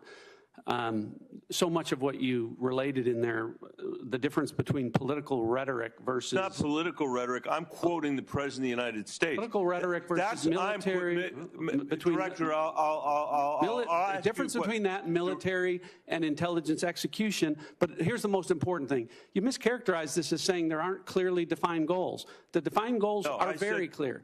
Degrade and destroy the missile inventory and drone inventory, delay and degrade the military industrial base and factories that produce that, degrade and destroy the IRGC Navy that could... Okay, so we did all three of those things. So we're done then, right? We're done? Are we done? Wait, why are we still doing what are we still doing there then? Like those aren't goals. You can't those aren't like objective. Like you are intentionally putting out incredibly subjective things so that you can choose to keep the war going as long as you see fit. That's why they're so wishy-washy. They're not giving like specific targets, specific numbers or whatever. They're so wishy-washy because they want to be able to keep it going as long as they want to. to control the Thank Strait. you. These are all defined goals that were set out specifically. Well, the premise of the question is that time back, Mr. Chairman. I can't get a word in edgewise. He won't answer the question, and then he's taking a minute of my time. You're both big boys. You can handle it yourself. Okay, well, Director, I agree that you are, and I appreciate what you're saying. And I'm not. God, fuck him, Weasel, man. Look at him. My Jesus. point is not what your characterization of the war is. My point is what the characterization, the commander about regime I'm change? not asking you anymore, Mr. Director. I'm sorry because I'm out of time because of how you use the time. Okay, these people suck at this. I'm sorry. He didn't do a very good job here. I mean, he did a good job of like ironing it out.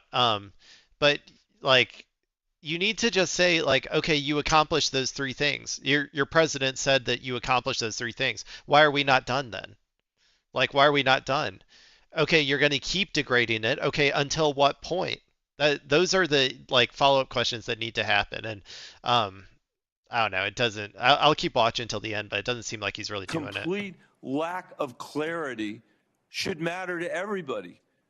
President Trump, most of all, he is the person that got elected on the criticism that we had fought 2 wars in the Middle East that had lasted for 20 years. Yeah, he's a little liar. He's a little lying dude.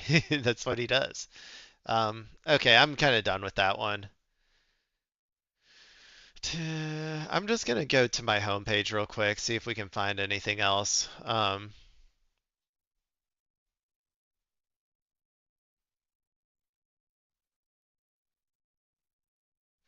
That new skin smell. You know what? Actually, I think maybe.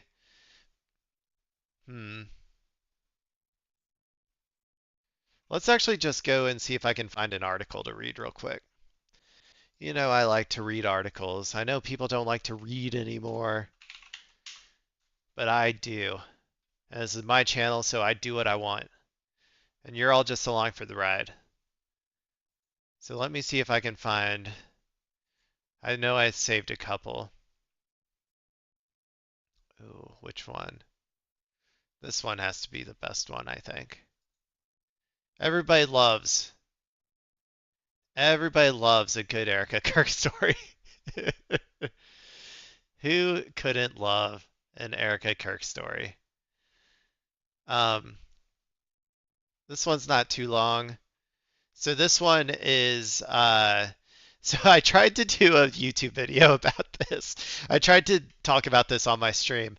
The one video I found was from like the Economic Times or something, and it had nothing to do with the actual like thing that I wanted to talk about, and it ended up being one of my best performing videos. So that's kind of a little fun anecdote for everybody. But so basically, Erica Kirk has been assigned a pretty high-ranking role, I think, in communicating with the like Air Force communications or something, if I had to guess, or like it, from what I understand. I don't know how she got that role. Maybe the Egyptian planes, you know, flew over like one of our planes and like dropped a little secret note to them saying like you got to hire Erica Kirk. So I really don't know what's going on here. I'm really hoping this article though by The Intercept, which I really like The Intercept as a source of news. I hope that it'll give us a little bit more information. I'm also hoping that it'll be a fun story as well. But okay. This is Air Force Academy prepares ideological overhaul with Erica Kirk bringing bold Christian faith. Ooh, the Air Force is going to become Christian as opposed to what it clearly was before, which was what, Muslim? I don't know. But let's find out. The Academy's oversight board records show leaders. Okay, I gotta start over.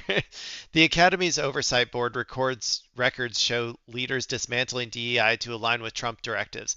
Critics warn the military is becoming a Christian nationalist Praetorian Guard. Hey, that never heard anybody before, right? A Christian army. Okay.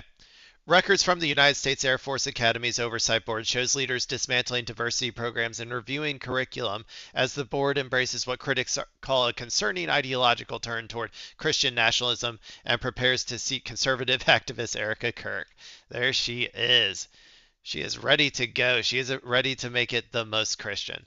The communications revealed in December 2025 meeting minutes reviewed by The Intercept come as the administration has employed religious rhetoric in its military practices, as though it didn't already have a lot of religious shit in it before, but now it's just like very explicit.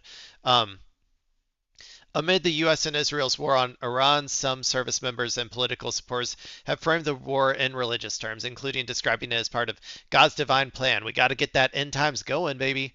Other federal agencies have also openly embraced white nationalist rhetoric and imagery, including a Department of Homeland Security recruitment post that used a neo-Nazi associated anthem days after the fatal ICE shooting of Renee Good in Minneapolis. This is all very interesting to me. That they're, just basically restructuring it as a full Christian nationalist like force because I think that what's going to happen here is they're going to lose a lot of their talented people.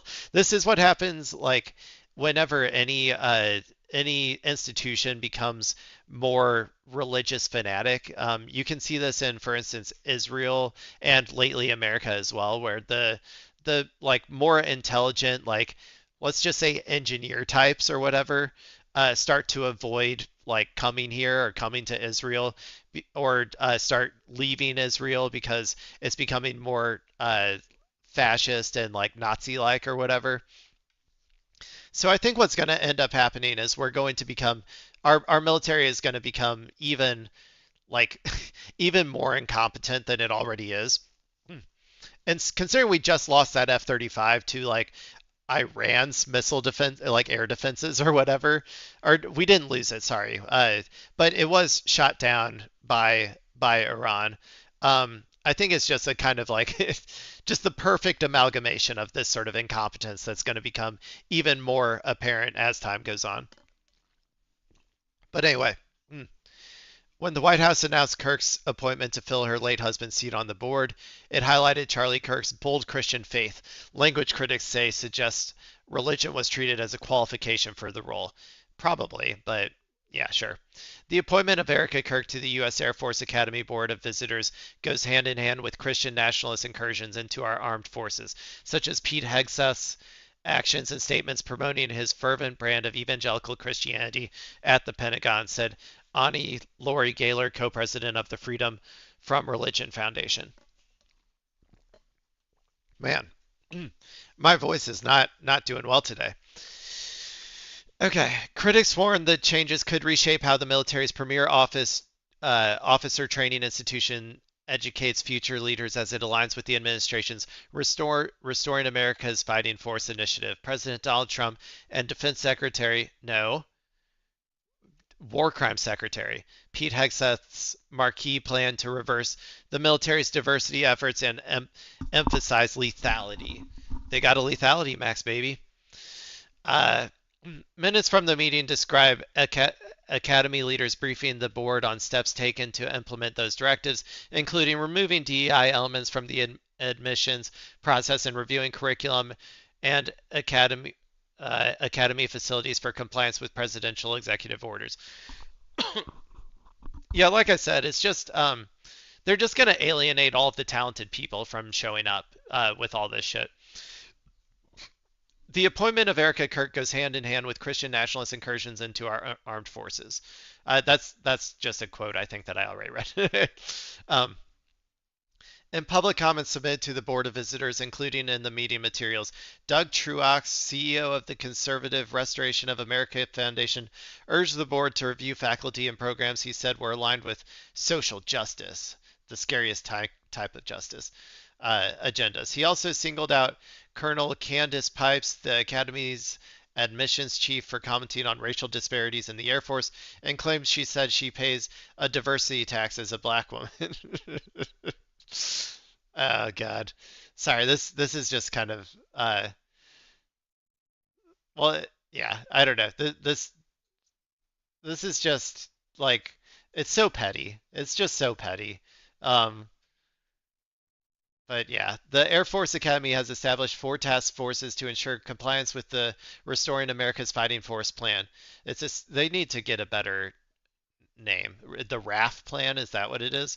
Yeah, they need a better name for that. According to the minutes, one of them focused on admissions, found that with the changes being implemented, the Academy's admissions process is merit-based and that diversity, equity, and inclusion elements have been removed. Only the most talented people, only the most talented people, I'm sure, will get hired once you get rid of DEI. Yeah, totally. You're not just going to hire all of the white fail sons that uh, that are typically hired anyway or whatever at just a higher rate. I'm sure that's not what's going to happen.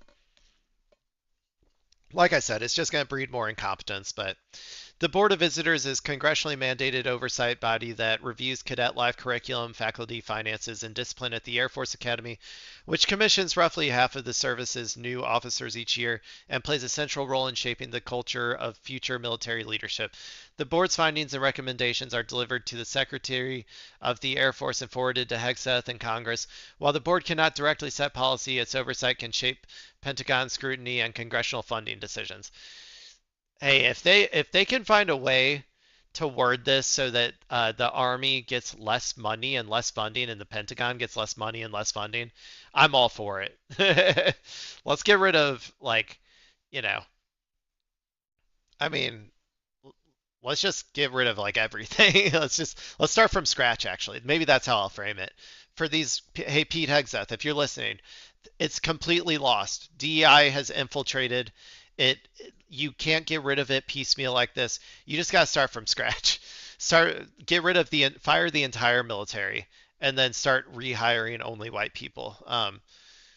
Maybe that'll work. But the board can influence congressional funding of the academy, so there's definitely some power there, said William J. Astor, a retired Air Force lieutenant colonel who taught at the academy for 6 years. More than anything, the appointment of Kirk to the board demonstrates the ongoing politicization of the service academies. More than anything, the appointment, I just read that. I don't like these things, by the way. They always confuse me. I'm like thinking it's like the entry to a new part of the story or something, but they're just repeating like the most important quotes or whatever.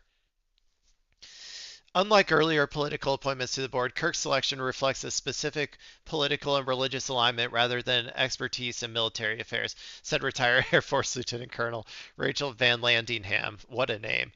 A graduate and former instructor at the Academy. She warned the move could encourage Academy officials who shared those views to shape internal reporting or programs in ways that reinforce them. Yeah, I mean, Erica Kirk is one of the least talented people that I've ever seen try to do like media and try to do communication. And this whole job is about communication. So it's really, you know, I'm assuming this is going to go about as well as like the Turning Point USA Super Bowl halftime show or whatever, if I had to guess. The BOV only makes recommendations to the Secretary of Defense through the Secretary of the Air Force, so its influence is typically quite indirect, Van Landingham said. However, given Secretary Hesketh alignment with Kirk's group and connections to Miss Kirk, what kind of connections? Uh-oh. Candace, have you read this article? If you're listening, Candace, please, you can put me in your video. It's fine.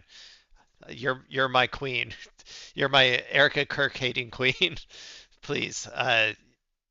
There's some sort of connection here between Secretary Hegseth and Kirk. This appointment could provide a backdoor directly to the Secretary of Defense, thus elevating the power. The changes revive longstanding concerns about religion and ideology at the Academy. The Colorado Springs institution has faced repeated allegations over the past 2 decades that Christian beliefs are favored within cadet culture and leadership structures. I'm sure that it is. Every aspect of America is dominated by Christian favor, like Christians being favored or whatever. So in 2005, the Air Force launched a major investigation after cadets reported pressure to attend chapel services and adopt evangelical Christian beliefs. The review found that Academy leaders had struggled to fully accommodate the religious needs of non-Christian cadets and have blurred the lines between permissible religious expression and coercion. Yeah, that's America, baby. That happens a lot. We non-Christians, as Pope of the seculars, I can assure you, even as the Pope of the seculars, I am still constantly bombarded with Christian coercion. Okay, especially in the Midwest, man. It's rough. Later climate surveys continued to highlight the issue. One 2010 survey found that 41% of cadets who identified as non-Christians said they had experienced unwanted religious proselytizing at least once or twice in a year. I get that at least once or twice in a year, and I'm not even in the military, man. I swear. Like, one time I went to these caves that we have near where I live in St. Louis, and some people just started humming and singing like Jesus hymns. Like, it was a group tour or whatever, and we're down in the depths of these caves with like a group of people, and they just started humming like Jesus. I'm just like, dude, do we have to do this here? But anyway, that's just part of living in America, though. It doesn't really get me that mad, though, to be honest. USAFA has long struggled with unlawful religious viewpoint discrimination, institutionally favoring Christianity over other. Oh, I think I already read that. Federal law governing the Air Force Academy's Board of Visitors divides appointment authority among the White House and congressional leadership. The panel's members are selected by the President, the House Speaker, and the House Minority Leader. So Hakeem. The Senate majority and minority leaders, Schumer, and the chairs and ranking members of the House and Senate Armed Services Committee. Okay, 1 second, sorry. Of the board's 14 currently filled seats, 10 are held by members of Congress, including 7 Republicans and 3 Democrats, compared to 5 Democrats and 3 Republicans in December 2022. The remaining 4 members are presidential appointees. Only a small minority of the board's members have prior military experience. So I guess Erica Kirk isn't like that abnormal in that regard. Minutes from a December 2022 meeting during the Biden administration show that Academy leaders briefed members on cadet welfare programs and missions and sexual violence prevention initiatives. A stark contrast to the priorities under Trump. I was going to say. That's some woke shit, dude. Preventing sexual violence in the military is woke. On our new, modern, non-woke military, sexual violence is encouraged. It seems like basically how they talk. I mean, we do have like a fucking sex pest as the Secretary of War Crimes. So,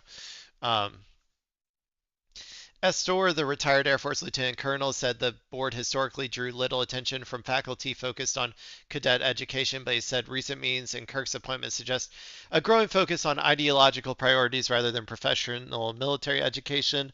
The degradation of our military continues. I don't think Erica Kirk is going to question why cadets aren't learning their Clausewitz and Sun Tzu. I don't know anything about Clausewitz. Sun Tzu is the Art of War guy. I know that. It is telling and highly inappropriate that the White House, in announcing Kirk's appointment, brought up Charlie Kirk's bold Christian faith. Gaylor. Uh-oh. That guy, the first half of his name is woke. Of freedom from a religious foundation said, as if that were a qualification for his widow serving on it. The Constitution still bars any religious test for public office. I think we're past that now, but apparently the White House isn't aware of that. Like I said, I think we're past that now. America is descending into a fascist, like Nazi state. So we're going to start having religious tests for all public office and potentially private office as well, or private like positions as well. The White House did not respond to questions from The Intercept asking why Kirk was selected for the position. Turning Point USA, the conservative activist organization and Super Bowl halftime show provider, sorry, I added that part, founded by Charlie Kirk, where his wife is now CEO and board chair. Very suspicious that he died and she was instantly put there, I would have to say. Also did not respond to questions about what role she is expected to play on the board. Yes, okay. This is something, so Candace, I'm telling you, please, my queen, you have to pick up this story. I don't know if you already have, but you have to pick up this story. Not only did Erica Kirk kill Charlie Kirk and steal his job and cheat on him with JD Vance, she is also clout sharking her way to the head of like the Air Force. Like, you need to get on this. A spokesperson for the Academy said the institution thanks all members of the Board of Visitors for their service and commitment to our mission, and that according to federal law, the institution does not influence or take a position on the selection of individual Board of Visitor members. But critics and former Academy officials warned the changes could shape a generation of officers more loyal to political ideology than to the military's traditional commitment to constitutional, nonpartisan service. They aren't serious about developing officers of character at USAFA who can critically think and defend our nation most effectively through wise leadership. Van Landingham said they're interested in turning the military into a Christian nationalist Praetorian Guard. Definitely, 100%.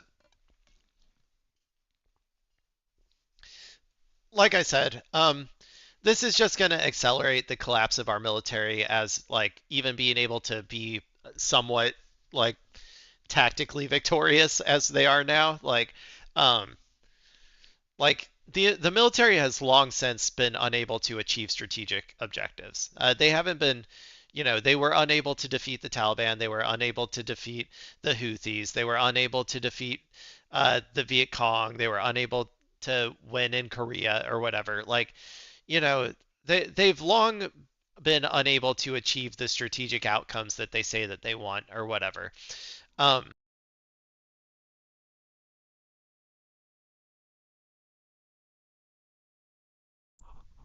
sorry. That seems to happen every time I read an article. For some reason, my battery goes off, or the battery on my headset goes off. But yeah, they haven't been able to achieve strategic outcomes for a while. They're like, I would argue that they are achieving, the goals of like the Epstein class or whatever. They're making it easy for them to all profit off of war, but they're unable to achieve like the stated strategic goals that they want to, and that's been for a while. But as Iran is kind of showing now the limits of American force projection, and as America gets embarrassed, like basically on a daily basis on the world stage, as it loses all of its all of its planes, it loses like an F-35 today, I think. It's unable to open the Strait of Hormuz. Like we're already seeing some degradation in America, like as a fighting force, and this is all just going to accelerate it. Like, there's going to be so few smart people in the military. There's going to be so few strategically, like, strategists who are competent in the military after this. I wouldn't be surprised if they just literally start relying on AI to develop their strategies, like, which, yeah, will lead to complete and total failure and collapse. So, like, I don't know. It's an interesting article. I love to dunk on Erica too, and her late husband or whatever in by extension. So, this was a kind of fun one. Okay, we're just gonna move over to X, the Everything app. Got lots of posts here, I guess. Oh, I'll check That'll this be out all for today. Unfortunately, only 3 hours. It literally is a half day today. Half day Hasi doing a half day. I am on my way to Cuba. He's on his way. By this time tomorrow, I will be live in Cuba. I will be doing a regular broadcast in Cuba as well. For those of you who are asking, I am joining the flotilla, the aid mission to Cuba, alongside numerous other politicians, artists, activists, advocates, journalists on a humanitarian aid mission. I'm going to Cuba to bring awareness to the plight of the Cuban population. There you go. As a direct consequence of American intervention on the island nation for the last couple of decades. And I'm also going to deliver, alongside many others, humanitarian aid to the Cuban population, including but well, best of luck to you, Hassan. A lot of people like are little freaks about this, like talking about how it's like pointless or worthless to do or whatever. Um, Both some like ultra leftists and also just like liberals who hate Hassan or have Hassan derangement syndrome or whatever. Um, all this like obviously this is a good thing. You're bringing aid to them, but more importantly, you're bringing awareness. And I think that's what's like really important is like getting more people to like listen to this story. And I have a feeling the news media is gonna ignore this one. They wrote about, I guess, the first Gaza flotilla, but I think they just stopped writing about any other ones after that. So I'll be curious what they have to say about it. But best of luck to you, Hassan. Don't get don't get, I don't know, killed by our own military or whatever.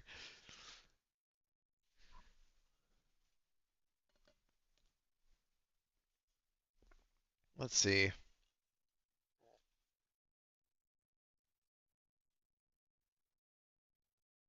I don't know what that is.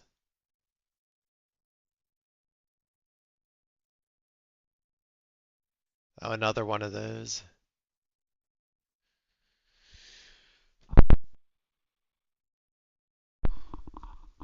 I hope my thing was still plugged in that whole time. I'm not really sure if it was.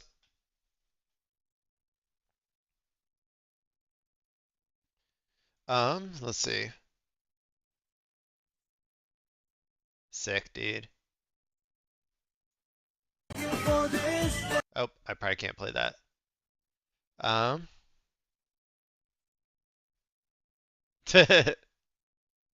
Yeah, me after gas prices went up. Hey, I made sure to fill up my tank or whatever before, before shit really hit the fan. So I should be good for at least a week. Oh, judges are largely finding that criticism of Israel Zionism is First Amendment protected speech, not anti-Semitic. Ditto for slogans like "From the River to the Sea," major blows to the pro-Israel operation. Yeah, that's good. That's good. Maybe you should sue some people, is what Hassan says. Okay, yeah, we're told this is one other thing. We're told that there's no money for universal health care or to end hunger in this country, but somehow 200 billion more for war will likely move through Congress without question. Not another penny for another endless war. Exactly. 200 billion dollars is so much money, dude. Like I can't believe that only 19 days or whatever it's been, or however many days it's been, for like that it's like 200 billion dollars worth, man. And we shouldn't be, if yeah, I think Sagar was saying like if you want to like replenish the stockpile or whatever, then this 200 billion dollars should come after a negotiated settlement to end the war. Ooh, let's see this one. Wall Street Journal. I know that they're going to be butthurt about Hassan. They always are. From these people. There's no excuse for failing to act against the surge of anti-Semitism spread by the Hassan Pikers of the world and normalized by too many on the Democratic side. Right? This is an incomprehensible tweet, but okay. Um, Opinion. Democrats are too cozy with Hassan Piker. I argue they're not cozy enough with Hassan Piker because he is much more representative of the base of the party. But I wonder how long it will take Zionists to understand that not only does this not work anymore, but that it is in fact counterproductive for them. That's true. Like anti-Semitism posting or whatever, like pearl clutching, largely just doesn't work at all anymore. People on the right think that it's because, or like think like, oh, here come the Jews again, claiming anti-Semitism, and people on the left like know that you're just trying to protect the genocidal state of Israel. So um, there's really just no appetite for this type of shit anymore. Netanyahu calls to bypass Hormuz with pipelines west from Saudi Arabia to Israel. ICC fugitive Israeli PM Benjamin Netanyahu said the world must move beyond reliance on vulnerable maritime choke points like the Strait of Hormuz, which remains effectively shut. He said a product of the war on Iran could be new oil and gas routes that bypass both Hormuz and the Red Sea entirely, specifically pipelines running west across the Arabian Peninsula to Israeli ports. Said such projects would do away with the choke points forever and stabilize global. I don't think so, man. First and foremost, you act like Iran couldn't just bomb those pipelines as well. Like, also, or bomb the producers. Like, I don't. That's not a very good solution, if I had to say. Also, all these countries are capitalist. They're gonna go for the like most profitable transport method, and that would probably be shipping.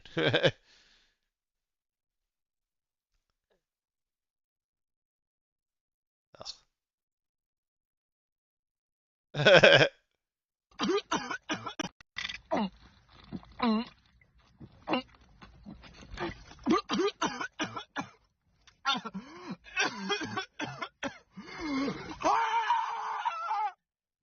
is what it feels like sometimes. That is what it feels like. Our wonderful Secretary of War Crimes.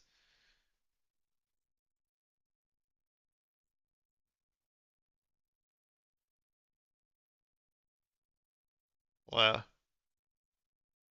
hey, I'm always good for a good, good, a good reactionary beating. I think that like I don't know. Do you remember back whenever we used to have like debates about whether it was okay to be in support of like Nazi punching or whatever?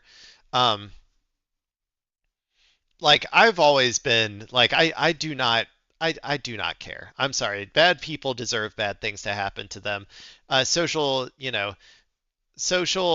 conditioning and social violence is like the only way to maintain good like to maintain power in some sense and to take away power from others. Like and so that's why I think like this kind of stuff is fine. Like yeah, beat the shit out of people if they're being like genocidal freaks or whatever. So I might personally not do it because I don't want to go to fucking jail. But if you don't care, and also if it's worth it to you, then I say just go for it. And I'm gonna be here for it. I'm gonna watch it.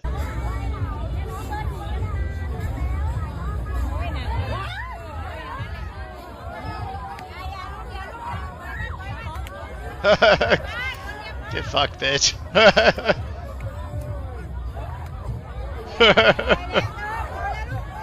Sorry. I am also going into this with the assumption that this post is like that's what actually happened, being called like an Islamo leftist or whatever.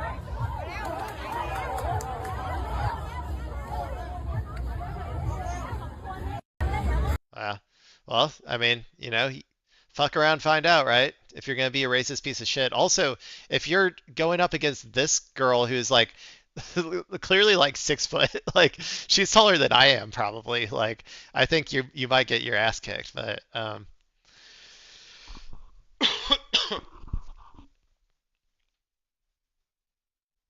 yeah. Hmm.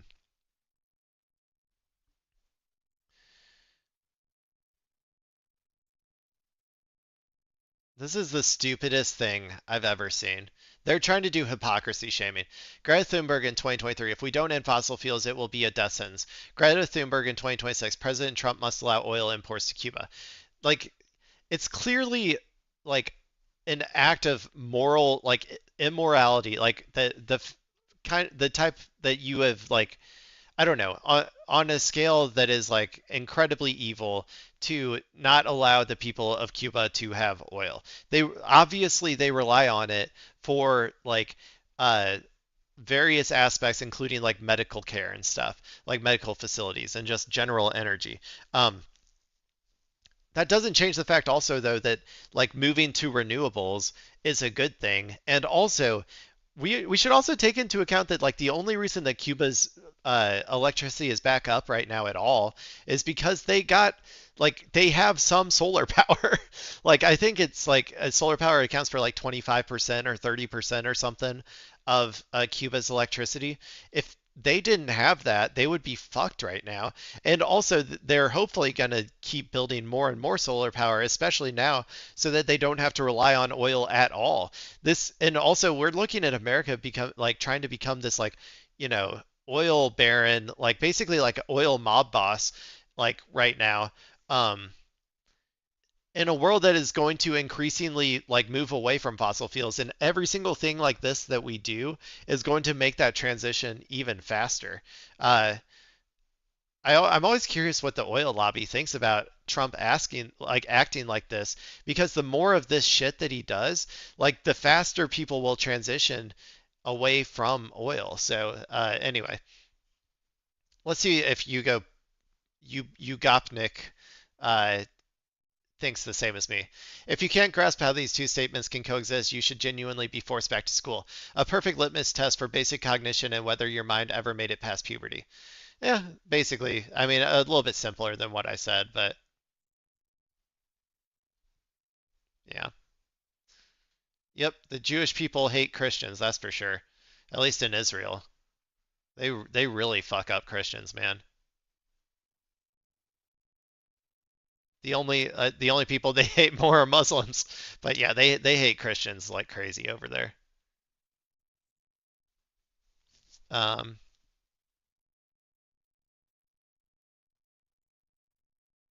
let's see about this one.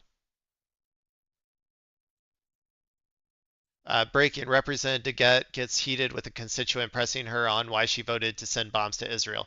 If this is the only issue that you care about is this issue, then you should not vote for me. DeGette, who's 68, facing a primary challenge from another person. You are fundamentally not going to agree with me on this because you think that Palestinians deserve to live. No, Thank you very much. No, ma'am, that's not it.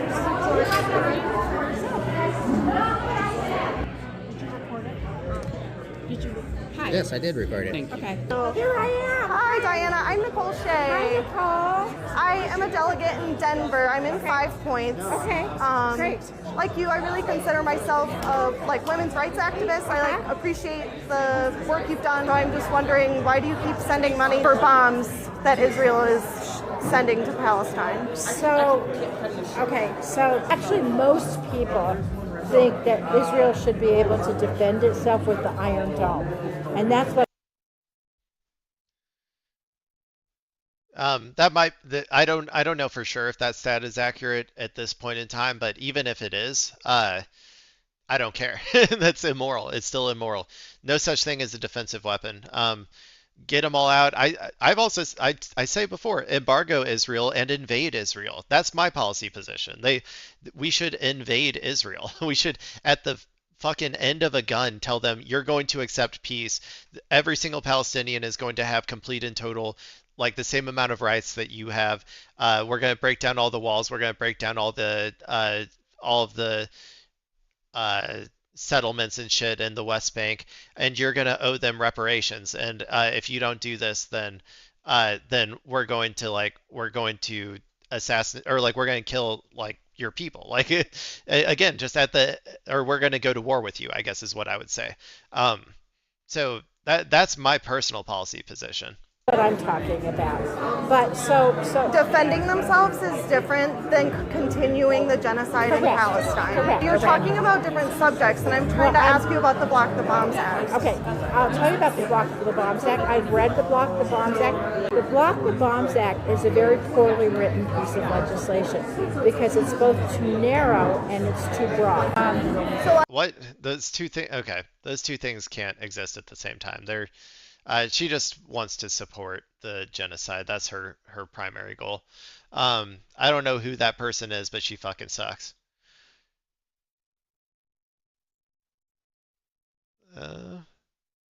Graham Plattner getting a pick with Bernie Sanders.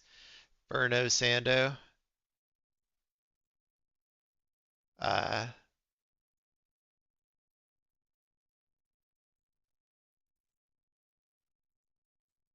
Okay.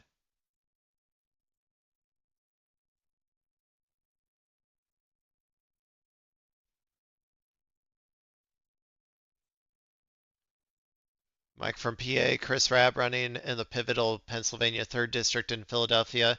is consolidating all of the left in his run for Congress. This is a very important step if he's going to win. Hopefully all national progressives line up behind him right now.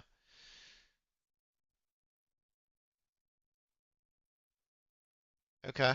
I mean, I don't know much about him. I generally trust Mike from PA, though.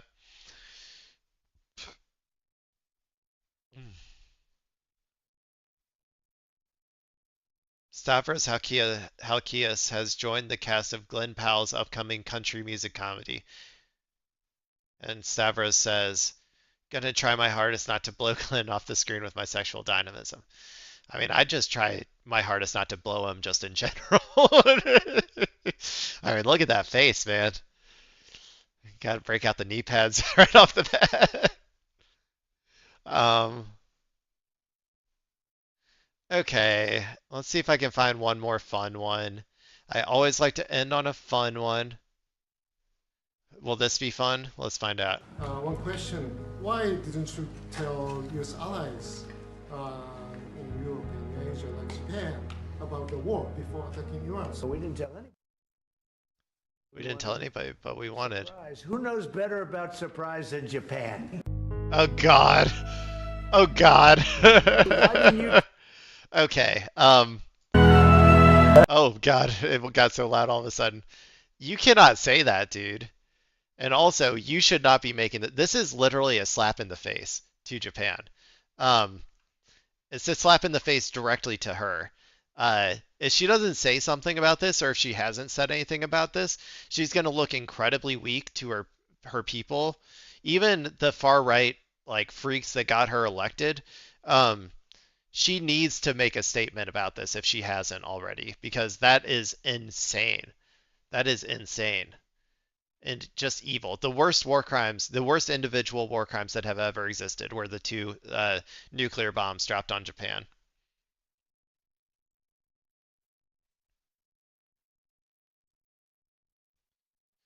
Wow. Okay, that's not a fun one though, sorry.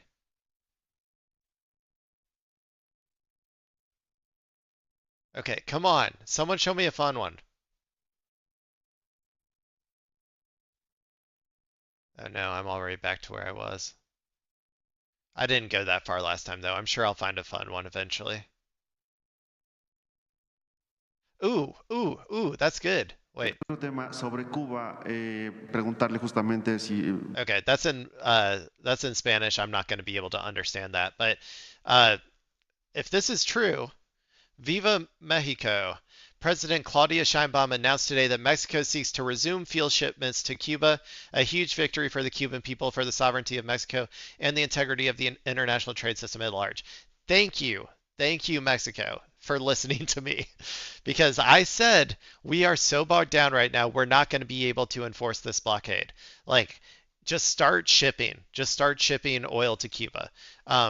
Any way you can, covertly, through the air, through planes. I don't really care. Just get it there. And yeah, thank you, Claudia Sheinbaum, one of the best politicians of our ages, of our age. Okay, something fun. Will this be fun? Okay, this is AOC. If this is fun, this is going to be the last one. If it's not fun, we're going to keep going. Asen, it was his birthday from our team. And I was just going to say, he obviously clips a lot of your clips, and we were really grateful for him. No, thank you. Happy birthday, Asen. Yeah. I mean, you make the internet a brighter place for a lot of people. So, and it's truly, in this digital age when so much of the establishment, I think, is behind when it comes to digital organizing. That wasn't fun. I'm sorry, AOC. I don't really care about, I don't know who Asen is, to be honest. Let's see. Midas Touch. I'm not a big Midas Touch guy. They're a little too libbed up for me.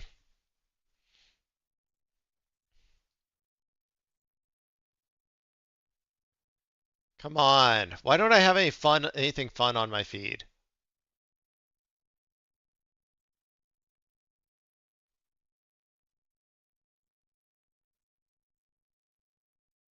Okay, let's see about this one. 2 grass-fed steaks a day keeps the gays away. Who all is in here? Is it good tea? That's too much meat, man. You feel powerful. Ugh. Ugh. That's too much. That's disgusting, man.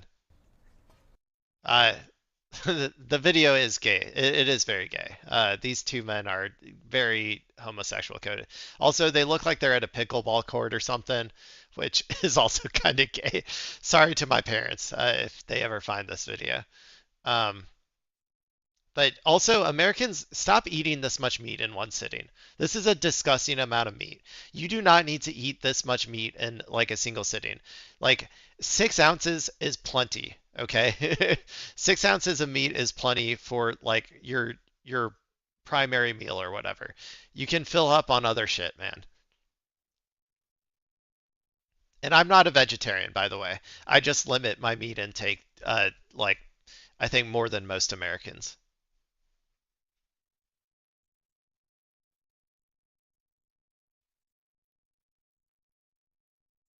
Okay. Do I have anything fun? Anything fun?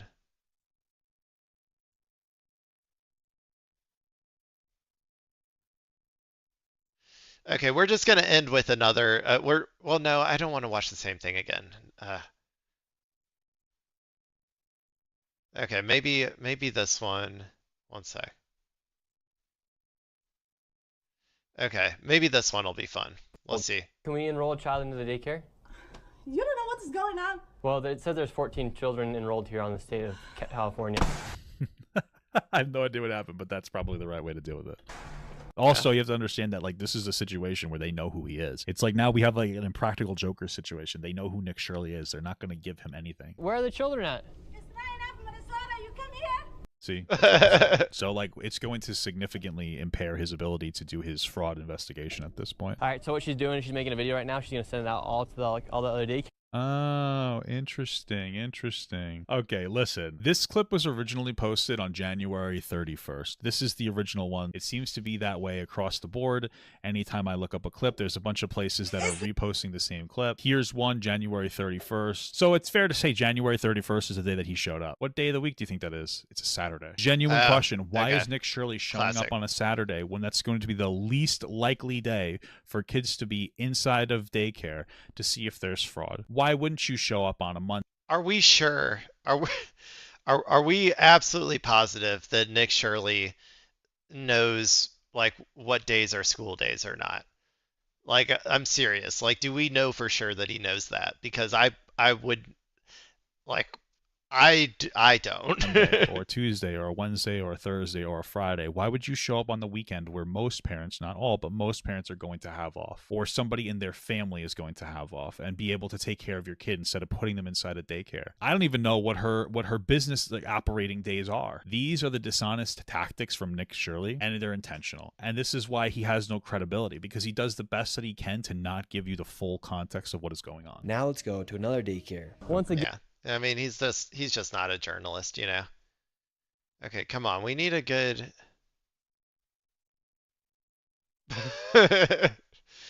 Netanyahu when someone asks him the average age of the people he kills. He's just holding up 5 fingers. Not 6 though, people, okay? See? He is alive. He is alive. Okay.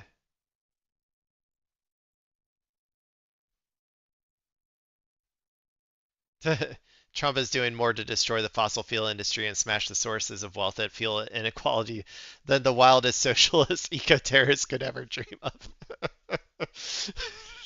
That's true. Can you imagine if a socialist eco-terrorist or I don't know, eco warrior maybe is what I would call them, went up and like blew up some of these Qatar energy facilities or like some of these Saudi Arabian pipelines or whatever. Like the amount that like they would be vilified or whatever, and here we are just letting it all happen.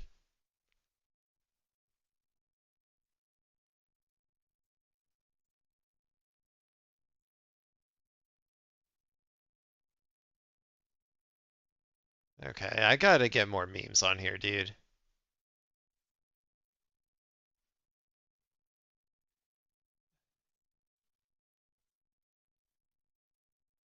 Because I'm having a real hard time finding something fun.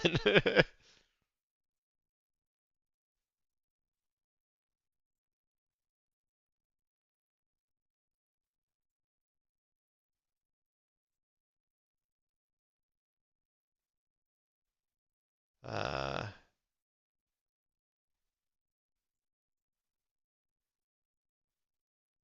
God, I fucking hate Bill Clinton, dude.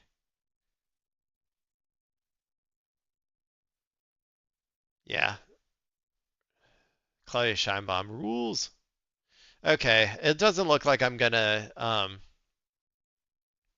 don't know if I'm gonna find anything fun right now to end it on.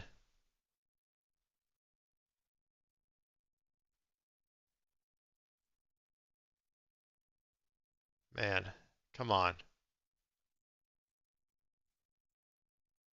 Wait, let's see about this one. Okay, this is Red Operative Leninist. This is gonna be the last one. I don't care if it's funny or not, people. I gotta go. I got D&D later. Uh, my gaming PC with an NVIDIA GPU after it hear me criticize Israel. Self-destruct mode active. No, motherfucker. No. Are you regulated? You should have the freedom to say whatever you want, to talk whatever you want. Okay. I just didn't I was going in and out of volume because I didn't know if I'm allowed to play that or not. But that was a pretty good one. My gaming PC. Luckily, I think that my gaming PC is incredibly anti-Israel. Mine actually does the opposite. Every time I criticize Israel, it like speeds up by 1%. That's why I'm able to play World of Warcraft so well. Everybody's always asking me. Everybody's asking me, "How are you so good at World of Warcraft?" And I said, "I bought all of the parts of my computer were anti-BDS." And because they were all anti-BDS, I created the most anti-Israel PC that has ever existed. And then I boosted its performance by constantly criticizing Israel 24/7. And then I started streaming and I started literally like 2 hours a day criticizing Israel. So it's never been working better. Okay. Good. We landed on a good note. Finally I can end the stream. You're welcome everybody. It can finally be over. I'm gonna go watch a little bit of this after the fact to make sure that OBS didn't like fuck up the entire thing and I haven't been just talking into the void for 2 hours or whatever. So um, thank you for watching, everybody who watched. Uh, I thought it was a pretty decent stream. I don't think I went too dark woke this time. I feel like sometimes I do. But but I think this time was, a little bit more chill. Uh, I hope everybody who's watching this and is having a good day. I, you know, go and check out the clips afterwards if you like watching that instead. Yeah, this has been Technically Clay. The stream is technically over. Bye bye.